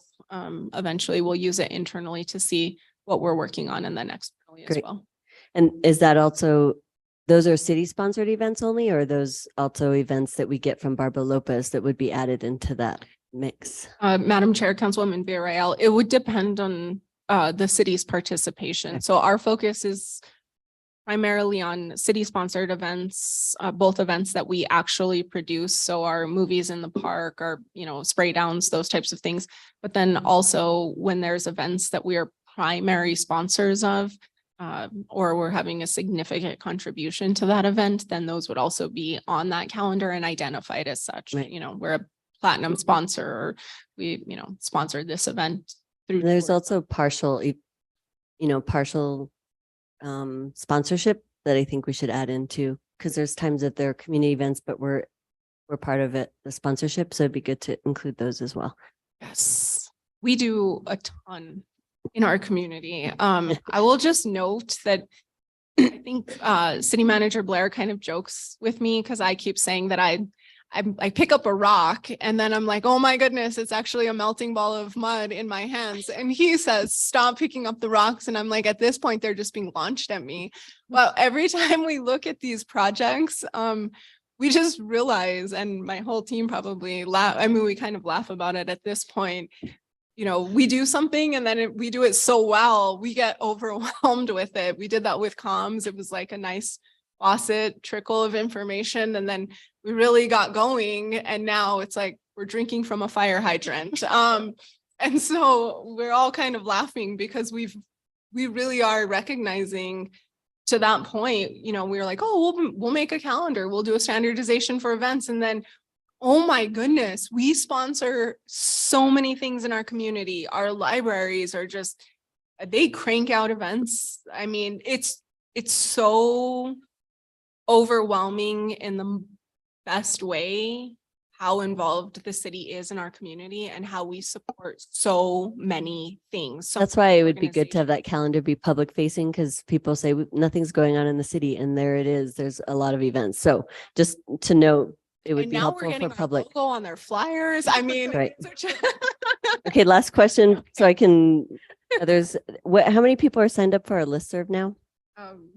I'll let Michaela take this one. We have multiple listservs. Sorry, Madam Chair, Councilwoman Villarreal. We have multiple listservs, and I do want to clearly communicate that before Michaela takes over.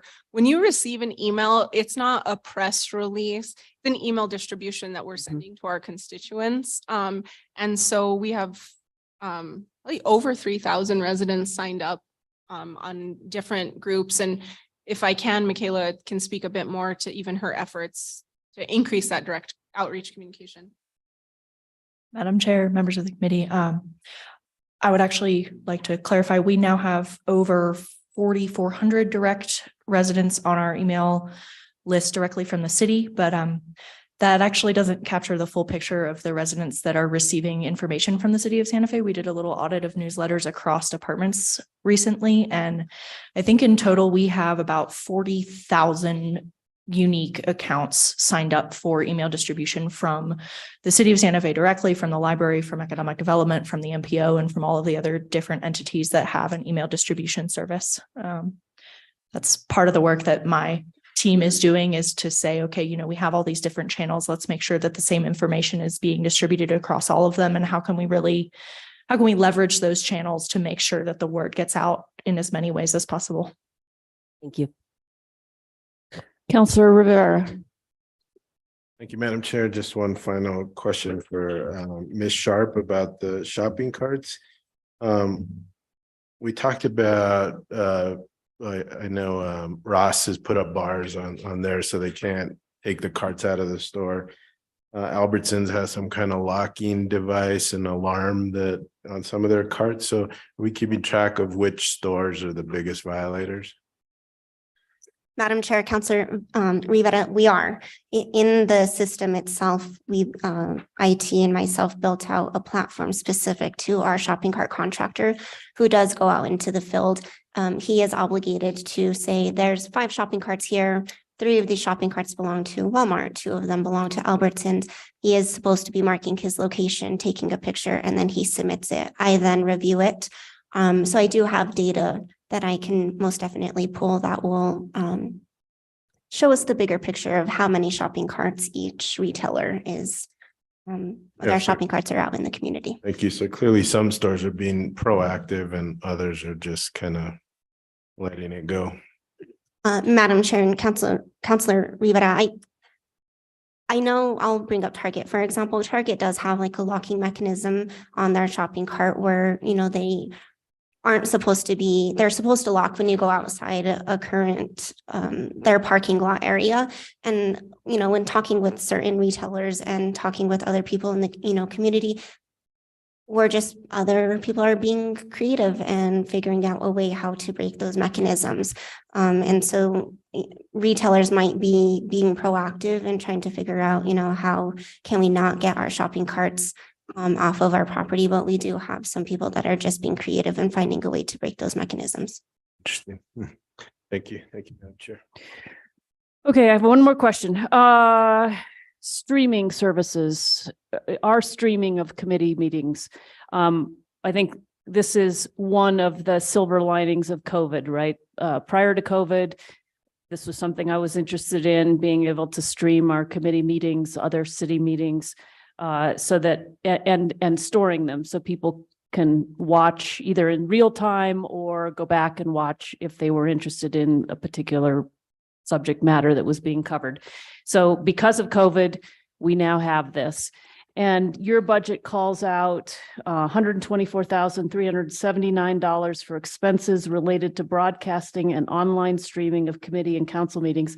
And I just wondered, is there something new you're doing there, or that's just a continuation? And can you maybe just talk about, our capacity for that and where the kind of water's edge is, what we've been able to do, and kind of, I don't know, any future plans you have, or what we need to do in order to increase that capacity over time? Just touch on that, because I do think it is a really important thing that's developed as a result of COVID. And it's like everything you do, as you've already said, it's successful and everybody wants more of it. So maybe just give us some context on all that. Absolutely, Madam Chair. So a few points. One is that funding is actually for contracts that we already have in place with the community college and KSFR. We have a desire, and I'll give you a quick, and then Michaela, to kind of look at those again and see how they're serving us. My team probably will say, much to their detriment, that I look at everything and then think, how can we do it different? How can we do it better? How do we look at it? So we're reviewing those contracts. We're still in them, so they're funded. And then we're looking at how we'll renegotiate those. Moving forward, I agree, both from a transparency and community constituent service side, and also from the city clerk side, how great it is to have these meetings available and on YouTube. Geraldine is working on creating a retention schedule as well, even for the videos, because as you know, minutes are actually the official record, but we find the videos so much more valuable. And I think really what constituents are looking towards. As far as additional capacity, we have transitioned. So with the new structure of our team, the multimedia manager is focusing a lot more on the promotional video content, social media, and the actual streaming and support has transitioned to IT for our meetings. And so I think they're next, and Director Gonzalez can probably speak more to that, and the capacity and desire is to expand that capacity. What we've relied heavily on now is a structure of what meetings IT will support, and then also what individual departments and liaisons are able to provide in some cases. And again, I think Director Gonzalez can probably speak more to this. What we found is the location of our meetings changes that a little bit when we're in the chambers and they're streamed on YouTube. We're looking at a new system, and that'll help make that more manageable in the council chambers. But IT has also purchased owls for different conference rooms, and we're able to have, Zoom meetings and meetings available to participate remotely, just on a more regular basis. But that really has transitioned to IT. They had more capacity than we had. We were kind of bottlenecking our one position into being here every single night of the week, all the time. And so IT has really been instrumental and supportive in making sure that we continue streaming, and the capacity that they've been able to add both through their staff and a contractor has really been how we've managed to keep this kind of amazing service available for our residents. Okay, thank you. I will follow up with IT in the back of the room at another date. Okay, other questions? I just want to thank you all for being here. It's, one of the benefits is hearing about kind of the highlights of the past year, things that you're working on, just getting a better sense of stuff. We don't often have these opportunities. And I think it's very helpful, I think, for understanding the budget, understanding the depth and breadth of city government, and understanding better what you all are working on, and getting the faces out there to the public that are working every day. So I want to thank you for your work. You guys have had a lot of successes this year. you've certainly, you're doing a lot and still there's more to do. Madam Chair, thank you, and members of the Finance Committee. Thank you for this opportunity. Thank you to my team for being up here, and of course, the team that's not here as well for their hard work. But we really do appreciate this opportunity to explain our budget and just go through some of the work that we're doing. Great. And Counselor Lindell she wasn't quite done, it turns out. Yes. No, it's a DUN done, not a DED dead. Thank you for the popcorn. Oh, yeah. Popcorn Friday is. Thank you. All right, with that, she is really Done. done. All right, thank you for being here, and we're going to move on. Next up, and I don't know, Director Oster, how you all want to do this. So as I mentioned, let's see, I got to get back to the right place. Maybe, let's see. We did get out to everybody the capital allocation spreadsheet, and that is in the PrimeGov packet. I think it was also emailed to the governing body.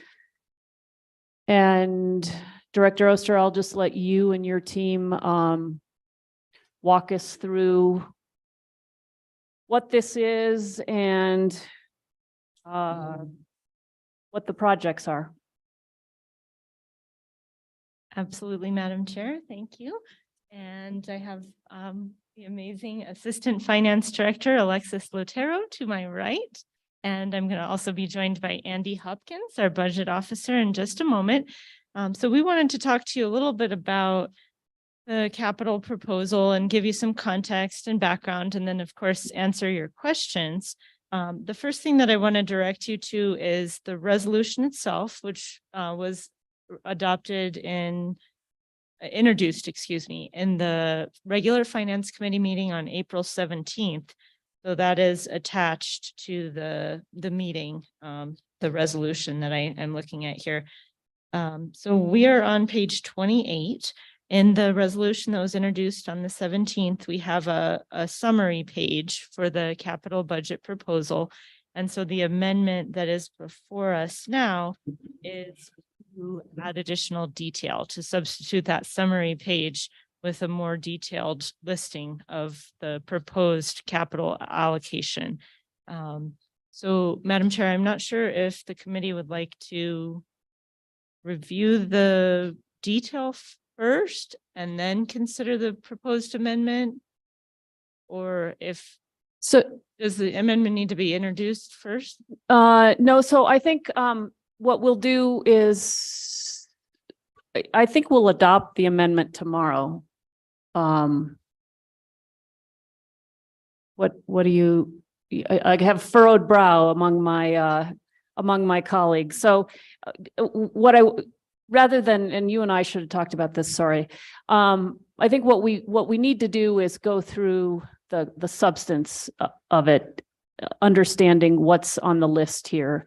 And then let's see where we are in terms of whether we adopt this now or tomorrow as an amendment to the budget. Great. So I think we all have hard copies of the substance of the capital allocation that's being proposed. And I don't know, were you going to kind of walk us through? Did you want us just to ask questions? We probably should have talked about this, sorry. Madam Chair and councilors, what I would recommend is that we present to you the background and Perfect. kind of thought process behind this proposal that you have in front of you. And then we could go to questions. So just to make sure that everyone that might be watching online has all of the information, the amendment is included as an attachment to today's agenda on item 5C.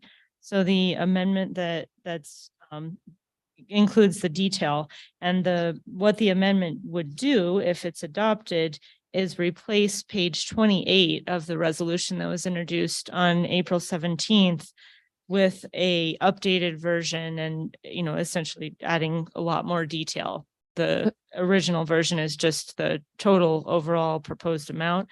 The revised version contains a lot of additional detail. Okay, and I'm just gonna ask, sorry, in the back of the room, if we could just get lower the noise level. It's hard to hear up here.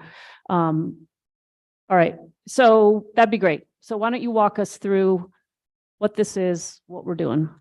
Absolutely, Madam Chair. Absolutely. I'd like to first turn it over to Alexis Latero to talk a little bit about how we came to think that this might be something that the governing body might want to consider adopting as part of the operating budget process this year. Thank you, Madam Chair and councilors. This is really something different we're doing this year. We haven't done this since I've been the city. The impetus behind it is some of our budget challenges. You know, we can't access our state money.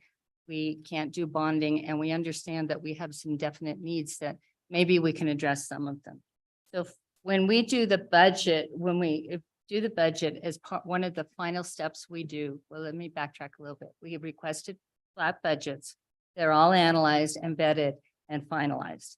Following that process, Andy and I meet and go through our what we call fund balancing. So we look at all the funds and establish where we're at.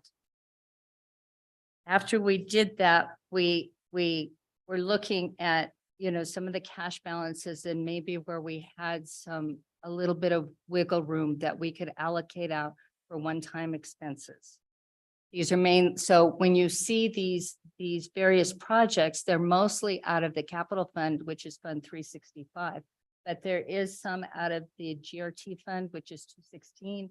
And I believe there's another fund included in there as well. So all of these items are one-time expenses. They're not necessarily, all of them aren't capital expenses per se, although most of them are. And the funding is really from our cash balances, not from our revenues. So when we prepared the budgets, our expenditures are tied to our revenues. This is mainly cash balances we acknowledge are in the funds. So I came to Emily and said, our Director Oster, and said, I think we have about $10 million plus the capital needs we have in IT, which are about 3.5, that we can allocate for one-time needs. And she had, in conjunction with the city manager and the mayor, meetings with the various departments, asking them if we could provide some funding for you, what would it be needed for? And I'll turn it over to Director Oster to talk about that process. Excellent. Thank you so much, Alexis. That was wonderful, and appreciate you setting the stage there. So when I heard that we might have some funding available to assist with one-time and capital needs, of course, that was great news. And I took that to our Monday morning planning meeting, which is a group of the department leadership from across city government. And as a group, we used a collaborative process to come up with this list of projects that's in front of you today. Prior to identifying this funding that was available, the group that meets on Monday mornings, the mega department directors and the city executive leadership, had done an exercise that was led by Director Ochoa from Community Health and Safety, where each department identified their top 4 needs that were not going to be met through the flat budget process. So, you know, as Assistant Director Latero mentioned, you know, we knew that the flat budget was not going to satisfy all of the needs that we knew were out there in all of the departments. And the process that Director Ochoa helped us go through in that Monday morning group built out this matrix, which I have lots of notes on this. So we didn't include this as an attachment in PrimeGov. But what this matrix is it lists out each department and the priorities and needs that were identified by the director and the executive leadership as of that time, which was a couple of months ago now. So when this $10 million became available, when we learned that we would have that, this was our first stop. We went to this matrix that had been developed by executive leadership and identified areas that would qualify for the type of funding that we had available. Now, on the matrix, part of the exercise that Director Ochoa led us through was identifying things where there is no alternative, which that acronym is TINA. So we have some of these items identified on our list here as TINAs, meaning there's no way to back this up. There's no other way to approach this. If we don't do this, we have serious issues. So those were areas that we looked at first. You know, all of the things on this list are important. And I just want to acknowledge that not everything that was identified by the directors as their top 4 needs that were not met by the flat budget we weren't able to fund all of those needs, but we did get quite a few of them, and we were able to address quite a few of the TINAs where there is no alternative. And then, so after we identified the matrix and we talked about the funding needs that were not going to be met by the flat budget, then we identified that we had this one-time capital funding that was going to be available. Then I went back to the group, and in another Monday morning meeting, using a similar collaborative process, we said, okay, these are the ones that need to move forward right away with this $10 million that we've identified.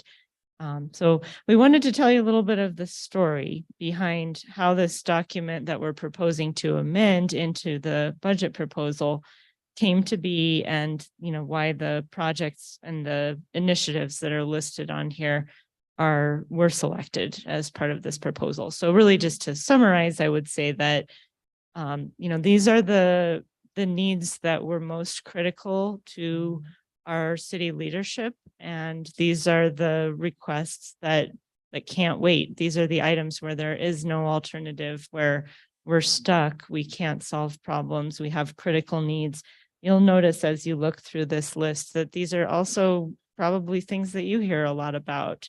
The condition of the roadways, for example, we have $2.5 million here for pavement improvements, and Director Wheeler's here. I know she can answer your questions about how we plan to deploy that $2.5 million. Other needs on here.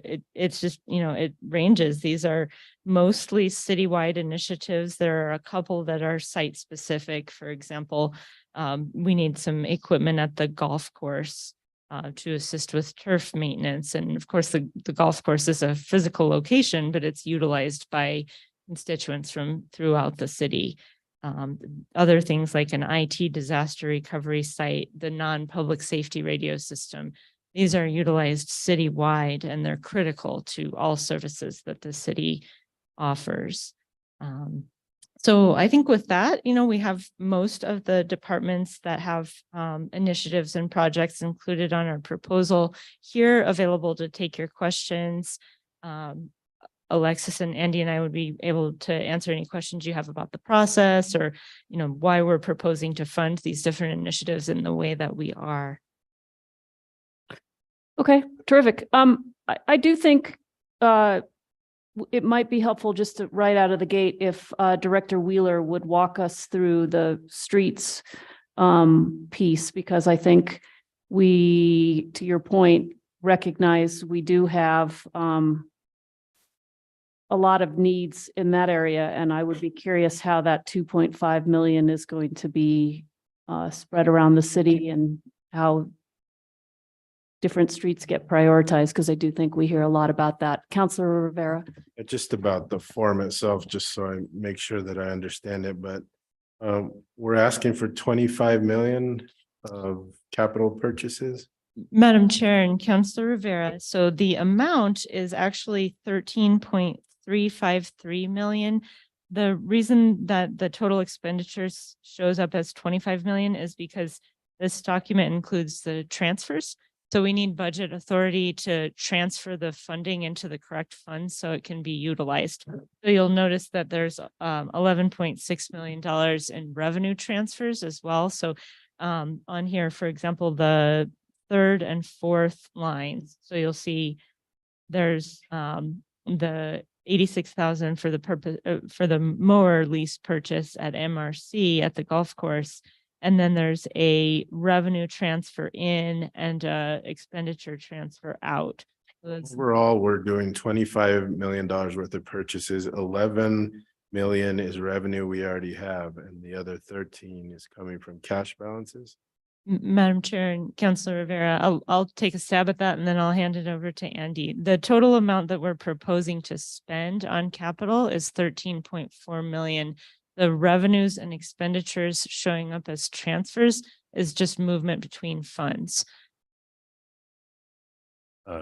Madam Chair, Counselor Rivera, the actual purchases, if you look in the category column, you will see for each one of these little groups, there's like the first one, there's the capital outlay, then transfer in and transfer out.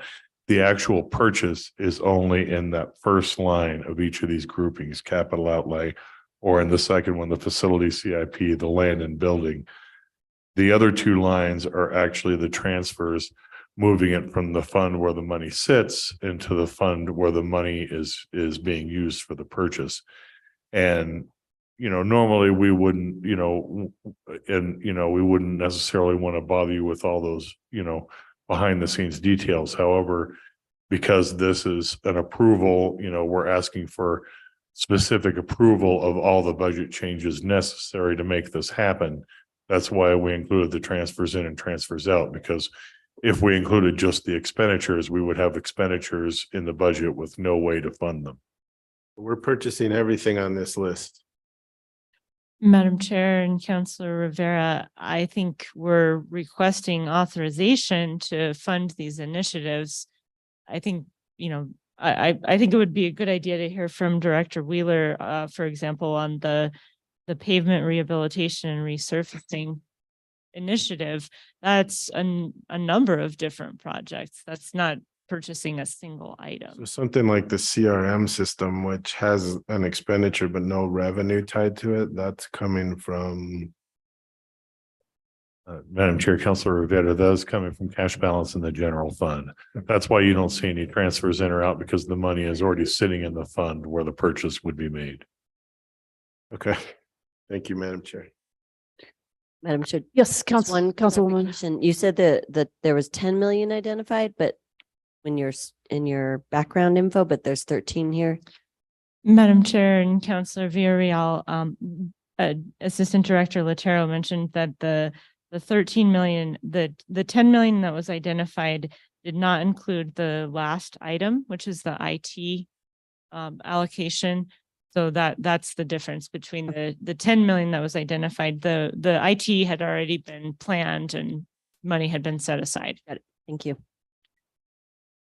Director Wheeler, welcome. Thank you so much, Madam Chair. The question I believe on the table is how do we plan to use the 2.5 million for pavement rehabilitation? And Mark Brooks and I did work together to develop the list. As you know, Mark Brooks is our project administrator in Complete Streets that monitors all streets for their pavement condition, maintains a large database of the pavement condition index, it's called, and he is always aware of where our top priority needs are. He also is careful to split all pavement rehabilitation funds evenly across districts as much as possible. And it does vary from time to time because, you know, the size of the segments and this and that. So at this point, he has identified pretty equal distribution in all 4 districts. That includes in District 4, paving Yucca from Zia to Rodeo. And these are not casting concrete or pavement at this point, but they are our estimate at this point. He needs to get specific quotes from the vendors for this work and sort of finalize the list. But I will give you our sort of beginning working list is Yucca from Zia to Rodeo, Rodeo from Carlos Rey to Yucca. I can send this to you as well, counselors, so you don't have to, if that's okay with everybody. That would be ideal. Sure. But just to go through it and answer your question, Paseo Real from Honsteins to Huey, Plaza Central from Contenta Ridge to Paseo West. That's in District 3. District 2 would be Cordova from St. Francis to Don Gaspar. District 1 would be Palace from Sheridan to Grant, Sandoval from Grant to Alameda, Alarid from Ceres to Paseo de Peralta, and Sabino from Guadalupe to Mall property. And then, yeah, so that's our going in. You'll be seeing very soon, actually, our new on-call contract for pavement. We've had one in place for 4 years that has served really well. It helps us with our big capital projects. It also helps us implement all of this paving quickly. And you'll see those new on-call contracts coming through, and then we'll need to get quotes from those vendors pursuant to those new on-call contracts. Questions? Either for Director Wheeler or generally across this list. Yes, Counselor Cassett. Thank you so much. And thank you, Director Wheeler. And yes, getting that list would be great. I will say that Yucca from Zeta Rodeo is no longer District 4 after redistricting. So if you can take a look and make sure that it's the correct district maps, because that's not ours anymore, sadly. Thank you, Counselor. Of course. And I really, Excuse me, Madam Chair, then Counselors, then I think I will not send the list since it's incorrect. okay. Just I have to, Mark's on vacation. He'll be back in a couple of weeks and we'll update it and then send it again. Wonderful. Thank you. Thank you. So questions for other things too at this moment? Sure. Or comments? All right. Great. Director Wheeler, sorry, stay here, please. The discussion of the development and implementation of new gateway median designs. Where are those medians? Have we identified how many? And is this the implementation? So I'm assuming that it's not just the design of them, but actually. Yes, overhauling thank you, them? Madam Chair. Director McDonald will come down since her team leads this, but this is the beginning of the project that we made a priority in our capital ICIP list the year before last that was funded with about $1 million from the legislature that we haven't received yet, but we will. So this is kicking off that project. There are the gateway medians are actually identified in the ICIP project list. The very big part of the first part of the work is actually the design. Okay. So it's actually designing what is a sustainable design for a median so that we can, it looks good and is maintainable and that kind of thing. So I'm not sure, and I don't think we have specific quotes for the design yet. So we don't know exactly how far we'll get, but I think we're pretty confident that we'll get design and at least some implementation, but Director McDonald can probably. And so do we have they're in the ICIP list, and was where we can find the. I can medians send are you that identified? project worksheet. That'd be That was great. 2 or 3 medians, but still, this is all sort of forecasted based Right. on that. We don't have any quotes yet on specific, like we don't have the design, so we don't know how much each median costs. So Right. you remember the range is huge. If it doesn't have, if it has irrigation, it could be up to $90,000 a median. If it doesn't have irrigation, it could be less. So it's all a guesstimate, but I can send you that ICIP project worksheet that has a lot more detail about the project on there. Okay, wonderful. Thank you so much.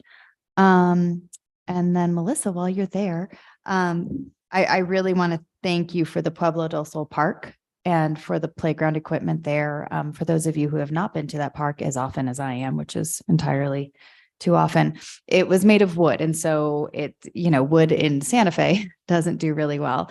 So there's always, broken pieces and splinters and so I'm really very grateful for the update to this park. Although I will say that every time I take my kid there, he's always like, I love this park and mommy wants to tear it down.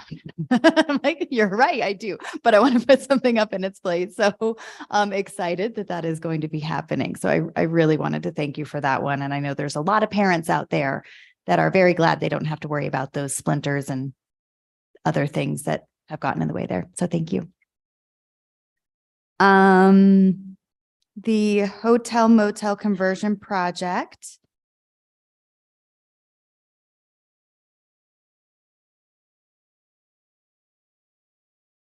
Hi, Director Ochoa. Thank you so much. So I'm really glad that we are continuing with this. And again, pairing up with passing, hopefully, the safe outdoor spaces tonight and really seeing this as part of that spectrum of housing that we are working on in different solutions.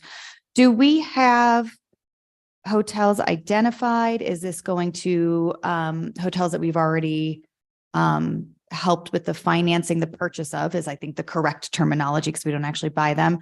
Or is this looking at new hotel motel conversions that have not been identified yet? Madam Chair, Counselor Cassett, thank you for the question. Yes, we're looking at new projects that have not yet been converted. So we had a lot of success, as you know, and I hope members of the public are aware with motel conversions, beginning with the federal funding we received from the CARES Act. That enabled us to help finance and convert the Santa Fe Suites project, housing 120 people. And we also contributed some of our ARPA funding to the Lamplighter project, which is still underway and will also house, I think it's at least 15 formerly homeless people, as well as many other lower income working people. And this has just proven a model that's been really effective and relatively quick for Santa Fe in terms of getting people, especially those who are in our shelter system, but hold vouchers to have housing and have the supports they need to be in that housing. Our partner in all of this is our S3 housing initiative, which we are part of with the county, with our really great partner, the Ancorum Foundation, as well as Thornburg and the Santa Fe Community Foundation. So working together, Ancorum has an existing survey of potential conversion properties. And so we're not necessarily zeroing in on one of those, but the anticipation is to look at what the community partners want to do around a motel conversion. Wonderful. Thank you so much for that update. And just to remind me, some of those partners also bring funding to the table, correct? Madam Chair, Counselor Cassett, yes, they do. Okay, wonderful. Really, really glad to see this moving forward as we continue to look at these various solutions. So a lot of gratitude to you and your team for continuing to find these creative ideas and really piece together the different opportunities that we have.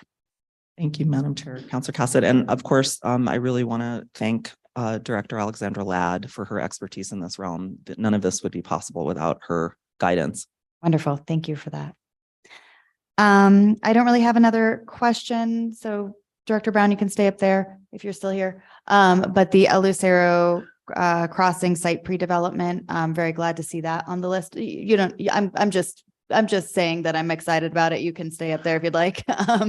But I've had an opportunity to really explore this through Economic Development Advisory Committee a bit more. And so seeing that funded there is also something that I'm very happy to see. And I just want to thank the finance team for identifying these opportunities and how we can continue to move forward with some of these really necessary capital projects while we are working on other things and while we're waiting to see what the general financial market does in terms of being able to bond. So I really am grateful that you all were able to come up with this solution so that we can at least get started on these projects. Thank you. Thank you, Madam Chair. Questions? Councilwoman Villarreal. Thank you, Madam Chair. I think because almost part of the IT team is here, maybe they can just give us a quick summary. There's quite a few items that fall under ITT. And so I just think it'd be helpful for somebody to summarize these costs and the needs and why they're coming from this allocation.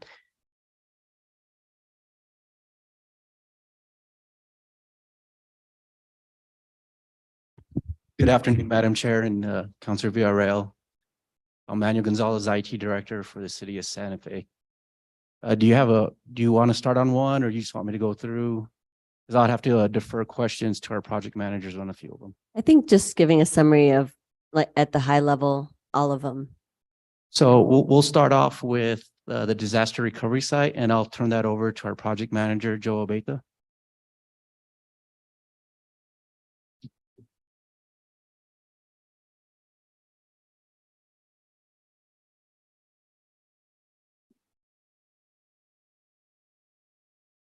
How's it going? I have to get close there. So on our disaster recovery site, we're currently working looking for locations, best practices for that, to implement best business practices and also address our audit too as well. We're looking for a location that's plus 60 miles away. And that also will give us office space as well. So there'll be something were to occur, it would be convenient for staff to, you know, drive up, not have to worry about parking, get out of their car and then move in and start getting to work right away with rather, you know, someone showing up and, hey, where can I park? Hey, there's metered parking here. Hey, I have to go through, you know, a bunch of hoops just to get to our location and get to work. So we wanted to make sure that happens, but also the plus 60 miles, which was also an audit find. So we're working on that. It is on the front burner. And we've been communicating with different folks and meeting about it weekly.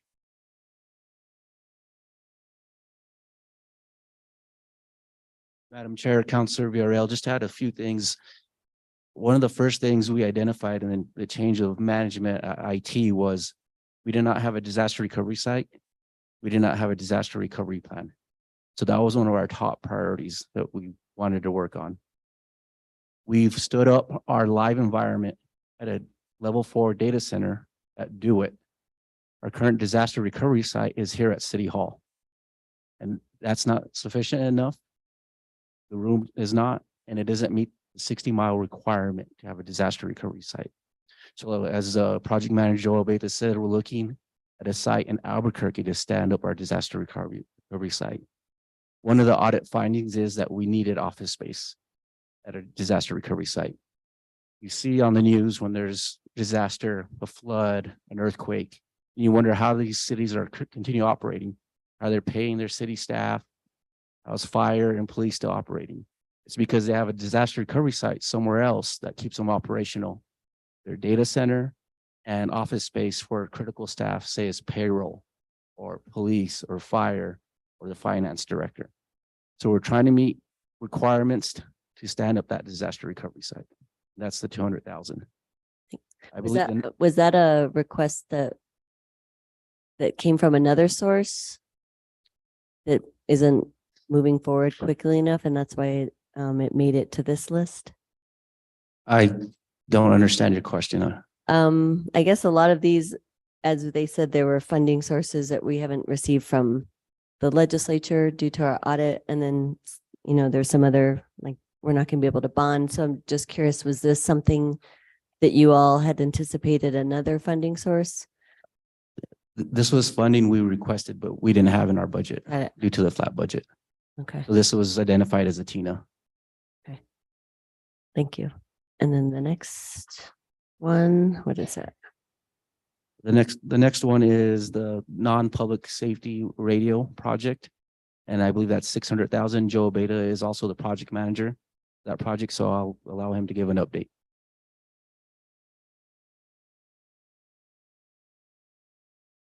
So currently our non-public safety radio system is 23 years old. We're using 27-year-old tech right now for non-public safety radio. It's end of life. Motorola does not support our equipment that we're currently on. And this is for non-public safety radio. So just anybody listening out there, I don't want people to get it confused with public safety because it's not. But we're looking at it. We have some options.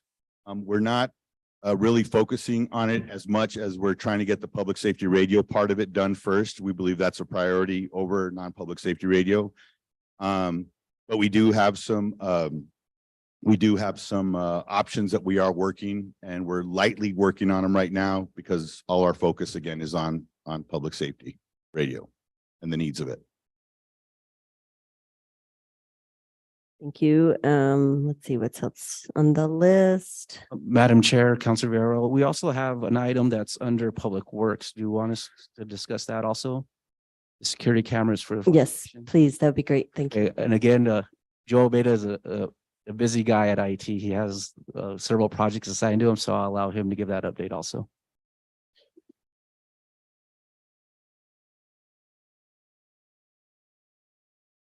The cameras for the fire department. Gotcha. Sorry, I was talking to Director McDonald over there.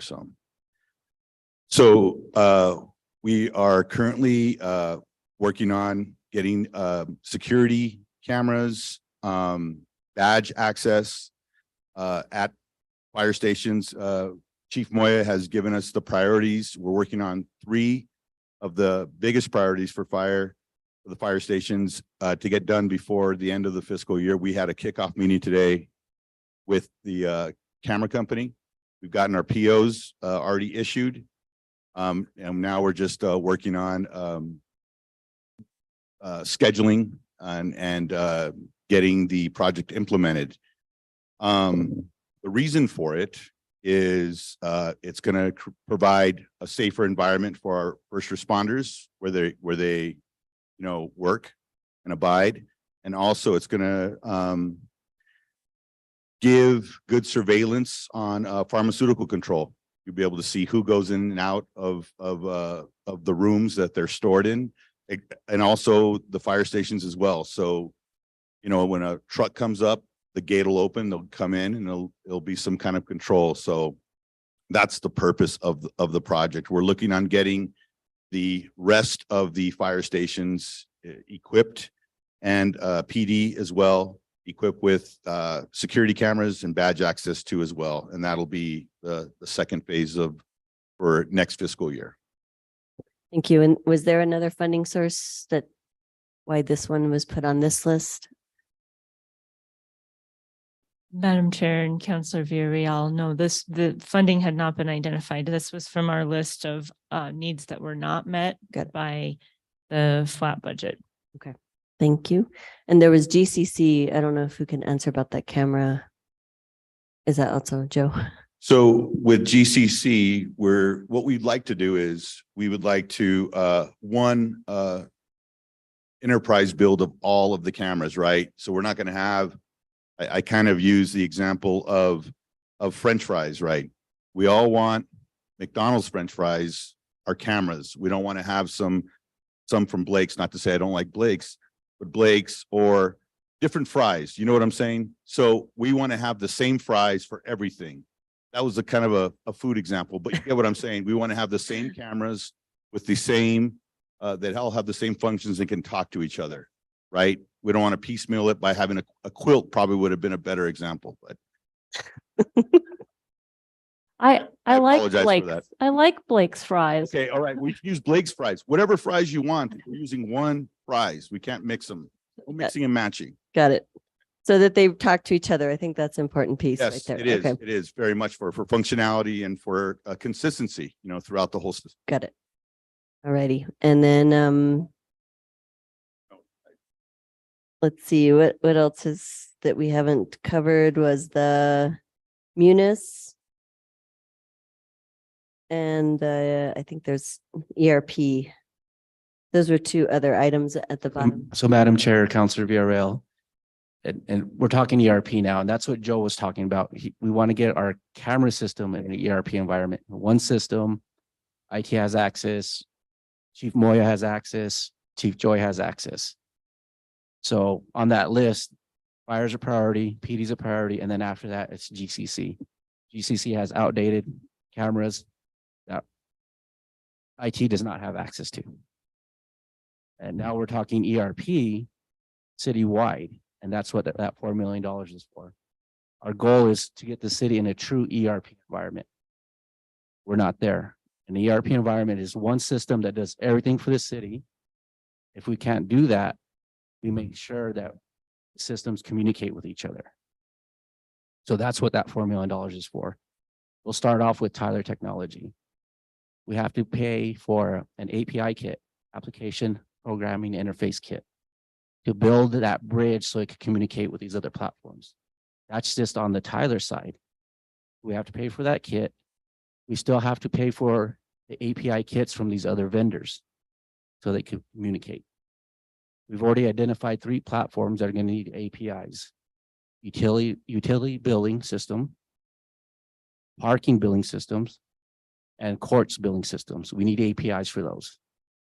The other platforms are looking to implement Tyler Cashiering, which obviously communicates with Munis. That's working towards the ERP environment. Let's talk recreation.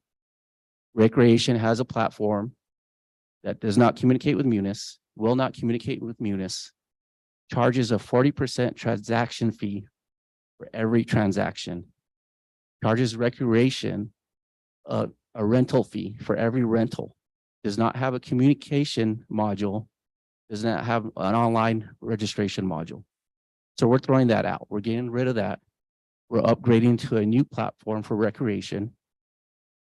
That platform will also be utilized by parks and senior services. So that's part of that $4 million. We're working on our Kronos upgrade. We need our timekeeping system to communicate with Munis. Right now, payroll does manual entries every 2 weeks from Kronos into Munis. That's a heavy lift. Mistakes happen. So we need to upgrade Kronos, and that's going to be a heavy lift than our Munis upgrade project. I'll tell you why. That Kronos project, we're not upgrading to a newer version. We're changing the application. We're currently running Kronos Workforce Central. In order to get that to communicate to Munis, we got to move over to Kronos Dimensions. So that's extremely heavy lift. That's going to take probably a year to implement.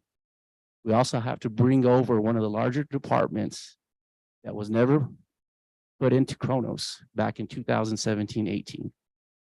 They're still using Excel spreadsheets and paper time cards.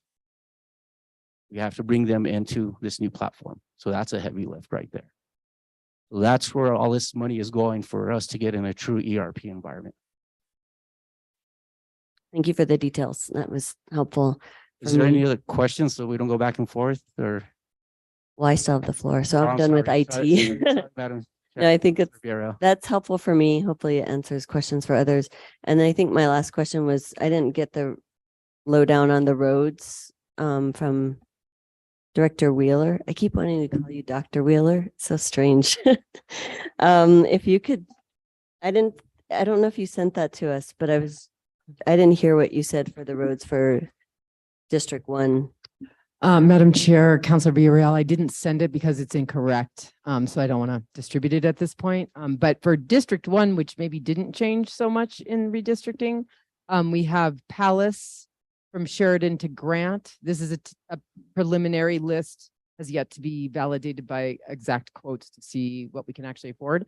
So Palace from Sheridan to Grant, Sandoval from Grant to Alameda, Alarid from Cerrillos to Paseo de Peralta, and Sabino from Guadalupe to the mall. Sabino to what? Guadalupe to the mall. Got it. Okay. Thank you. That's helpful. I think that's all I have. Thank you, Madam Chair. Other questions from the committee?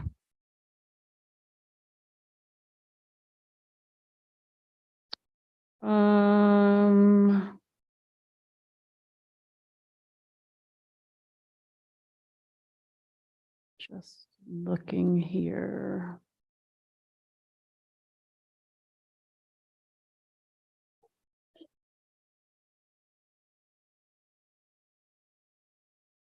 Oh, I know. I had a question. And our Director Gonzalez. Madam Chair, Finance Committee, I'd like to introduce our project manager for the Kronos upgrade and their recreation platform. That is Jackie Henley.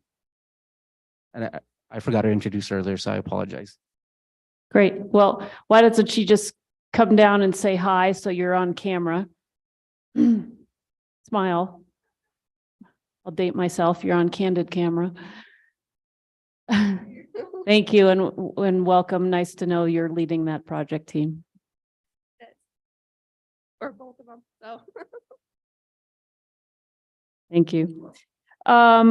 Okay, I do have one question. Can somebody elaborate on this concept of TINA? And what that means? I think Councilwoman Villarreal was probing this a little bit in terms of some of these things are being done because there isn't a funding source at all. Some of these things are being done because maybe a funding source is not available to us or being delayed. Maybe you can just put a little more meat on that bone. Absolutely, Madam Chair. So TINA, the acronym stands for There Is No Alternative. Nothing to do with the name Tina or anyone named Tina, just there is no alternative. So I'm going to use one of my Tinas that was on this original matrix list, one of the ones that I added from the finance perspective. And for me, I felt that we needed to assemble a salary package that would be sufficient to prevent city employees from seeing a decrease in net pay due to the increases in benefit costs. And so we did some rough calculations on that, and we determined that, you know, at different salary levels, it would fall in different places. But I wanted to make sure that there was no situation where we would have city employees seeing a decrease in their net pay come July due to the increases in benefits that we knew were coming for para and then for the health and the medical plan. So for me, there was no alternative to that. We had to make it happen. We had to find, you know, we had to ensure that we were allocating enough funding to salaries and benefits to meet that minimum standard. And I really want to acknowledge the support that I received from the mayor, the city manager, and all of city leadership. I think we all felt that, you know, we had to ensure that our team members were not seeing a decrease in their net pay. And, you know, we were able to do better than that. I think the salary proposal that we came up with, which, as the mayor described, was also a collaborative process where the directors suggested that we look at a lower percentage increase for folks making above $100,000 a year in order to provide those making below 100,000 with the higher 3% increase. You know, so that's my example of a TINA. So, and just to be clear, that is not on this list. That was a TINA for prioritizing the budget. Madam Chair, Yeah. can I interject? There's a voice from on high, Mr. City Manager. So I just want to flag about this process real quick is this is an exercise that Director Ochoa did within her own team and brought to the mega department senior staff meeting we do Monday mornings. So the initial step was really that we asked all of the major department directors. So the Monday morning meeting is me, my deputy, Director Wheeler, Brown, Ochoa, Dupuy, Director Oster, Gonzalez, and Salazar. So that's the group that meets on Monday mornings. We asked each of those directors to bring in what were their top up to 5 things that they really needed or wanted that they weren't able to include in the budget because we were trying to stay relatively flat. So some of those are TINAs, some of them are not. It was the second step what we went through collaboratively, and it really was, I think, a breakthrough moment for the group in terms of transparency and working together of saying, okay, collectively we can agree this project has to happen before this project in this other department. And so the notion of the TINA has nothing to do with whether funding is available or not. It's solely about, is this something the city has to get done? We cannot wait to fix fill in the blank. We can't wait. You know, one example would be the teen center. We can't choose not to fund the teen center and not have it open when it's ready. And so that was considered a TINA. There's no alternative to hiring people to work at the teen center, to having there be doors and tables and chairs. Those things have to happen. And so it was an effort by the senior leadership team to come together and decide collectively what are the biggest things we have to get done if we have this kitty of money there. Okay, and I think that's helpful. And so this concept of a TINA that was employed in the development of the budget generally was then employed in the development of this capital allocation list as one of the factors, or is it the only factor that was used to come up with this list when this money was identified by the finance team? Madam Chair, councilors, TINA was important, but some of the things that came up on the list weren't capital expenses or one-time expenses. So there were some TINAs that, I'm sorry, the word is going to lose meaning for me. I'm not going to be able to say it anymore. We might have to do a little bit of a proud. But now it's going to become, you know, a thing, I think. We'll be doing auditions for Proud Mary here shortly after this. There were some items on the list that weren't actionable because they were they were not one-time costs or not capital expenses. And so there are some things that I think, as you know, Director Oster and Deputy Director Lutero and the team, as we continue moving forward and see hopefully that GRT is greater than we think, we'll be continue to work through the list of what are the things that we have to try to get done and knock off. Okay, and so the other thing is that some of this is because the environment isn't right now, the financial environment isn't one in which we would go out to bond. Madam Chair, Councilors, I think in some cases, yes, in some cases, no. For example, for some of the IT related issues that Director Gonzalez talks about, he's doing yeoman's work with his team to bring us into the 20th century before we come into the 21st century in terms of cybersecurity, the integrity of our systems, making sure we're not wasting money on duplicative services. And so some of them are, for example, I want to say the AS400 cost that I think is on the list, I can't see that far, is not something that we would have gone out to bond for. It's just something that had to happen. Okay. So I don't know if that helps or answers your question, but. Well, I don't want us to walk away with the wrong idea about how this list was developed or why we're doing this or when this money became available, what it was targeted at. Mhm. There was a suggestion here that, our late audits are somehow impacting the decisions that were made. And I don't know, maybe you can speak to that. Madam Chair, Councilors, I think the late audits affect most everything we're doing, whether I sleep or not at night. They're the right things it affects. But I think some of these things, for example, I believe the money we're putting aside to begin doing some of the repaving of streets, because we have not been able to go out to bond in that example, we are trying to front load to get started. We want to start seeing, we want the public to see that we are taking this seriously and we're starting to work, knowing that the audits will be done very soon and we'll be able to get reimbursed for some funding and we'll be able to get funding from other sources. In some other cases, as I look at the list here, the audit was not necessarily an impact. And so I would defer to Director Wheeler and the finance director honestly as to which things were and were not. But what the exercise wasn't done in terms of as a result of the audit. I think it's a natural part of the budget process, as I understand from Director Oster and Deputy Director Lutero and Mr. Hopkins, is that as we're winding down a fiscal year, they start scraping around to look and see what money is available.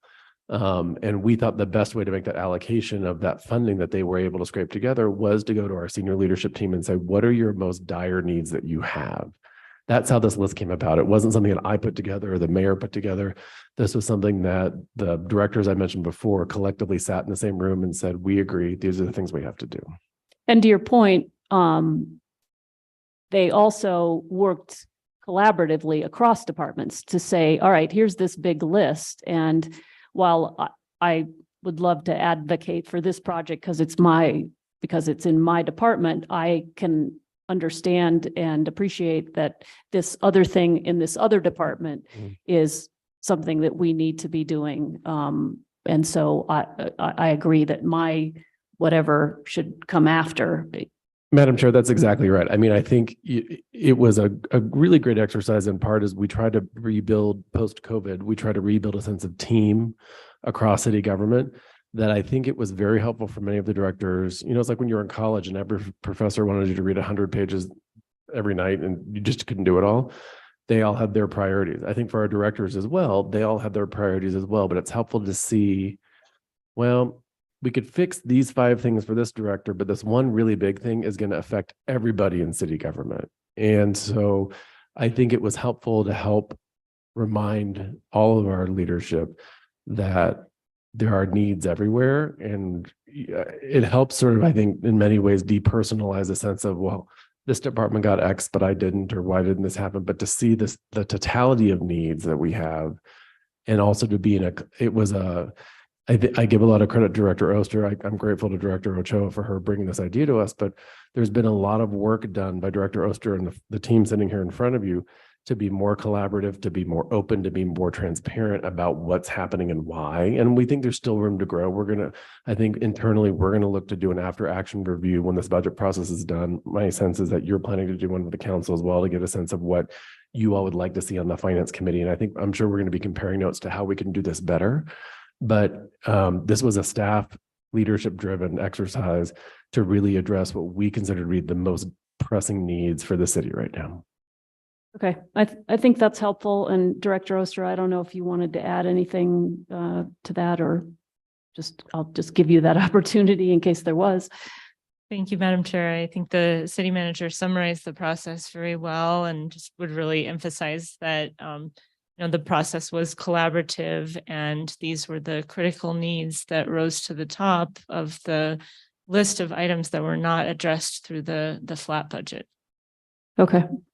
All right. I did say we have a hard stop at 4. It is 10 of 4. Do we have other questions from the committee? And I don't know whether you want to act on this amendment now or wait till tomorrow when we consider all of our amendments.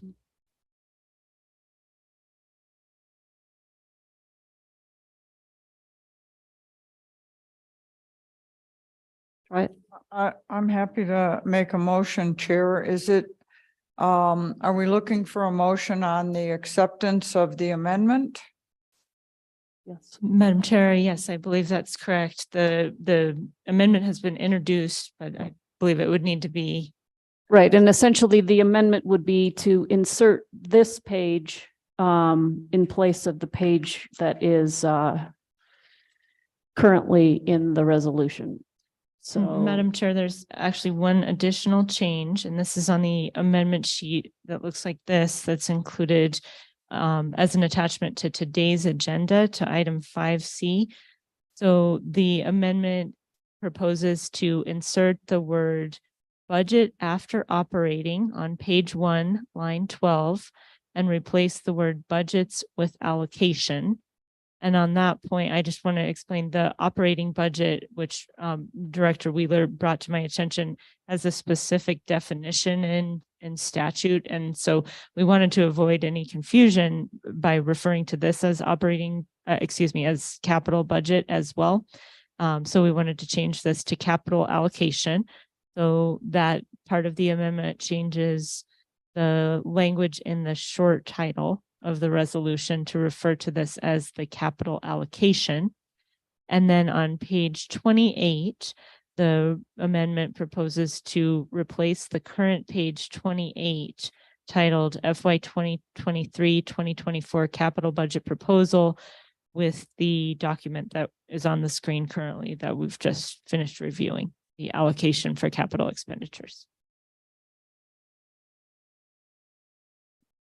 so hold on. So you're making a motion. Okay. Did you make your motion? Sorry. Okay. But then we'll have discussion. So Director Oster, is this as was sent to us, Amendment A, yesterday afternoon? Madam Chair and Councillor Lindell, that is correct. This is Amendment A. Okay, so I'm making a motion to accept Amendment A to Resolution number 2023. We don't have a number on that yet, do we? Madam Chair and Councillor Lindell, we don't. It was introduced at Finance, but the resolution doesn't have a number. So it's a resolution adopting the City of Santa Fe's fiscal year 2023-2024 operating and capital allocation. Correct. Would you like me to read the amendment? No, because I think Director Oster just went through it. But Okay, so I make a motion to approve the resolution adopting the City of Santa Fe's fiscal year 2023-2024 operating and capital allocation. Proposed Amendment A. Second. And to be clear, we're not adopting the resolution. We're adopting Amendment A to that resolution.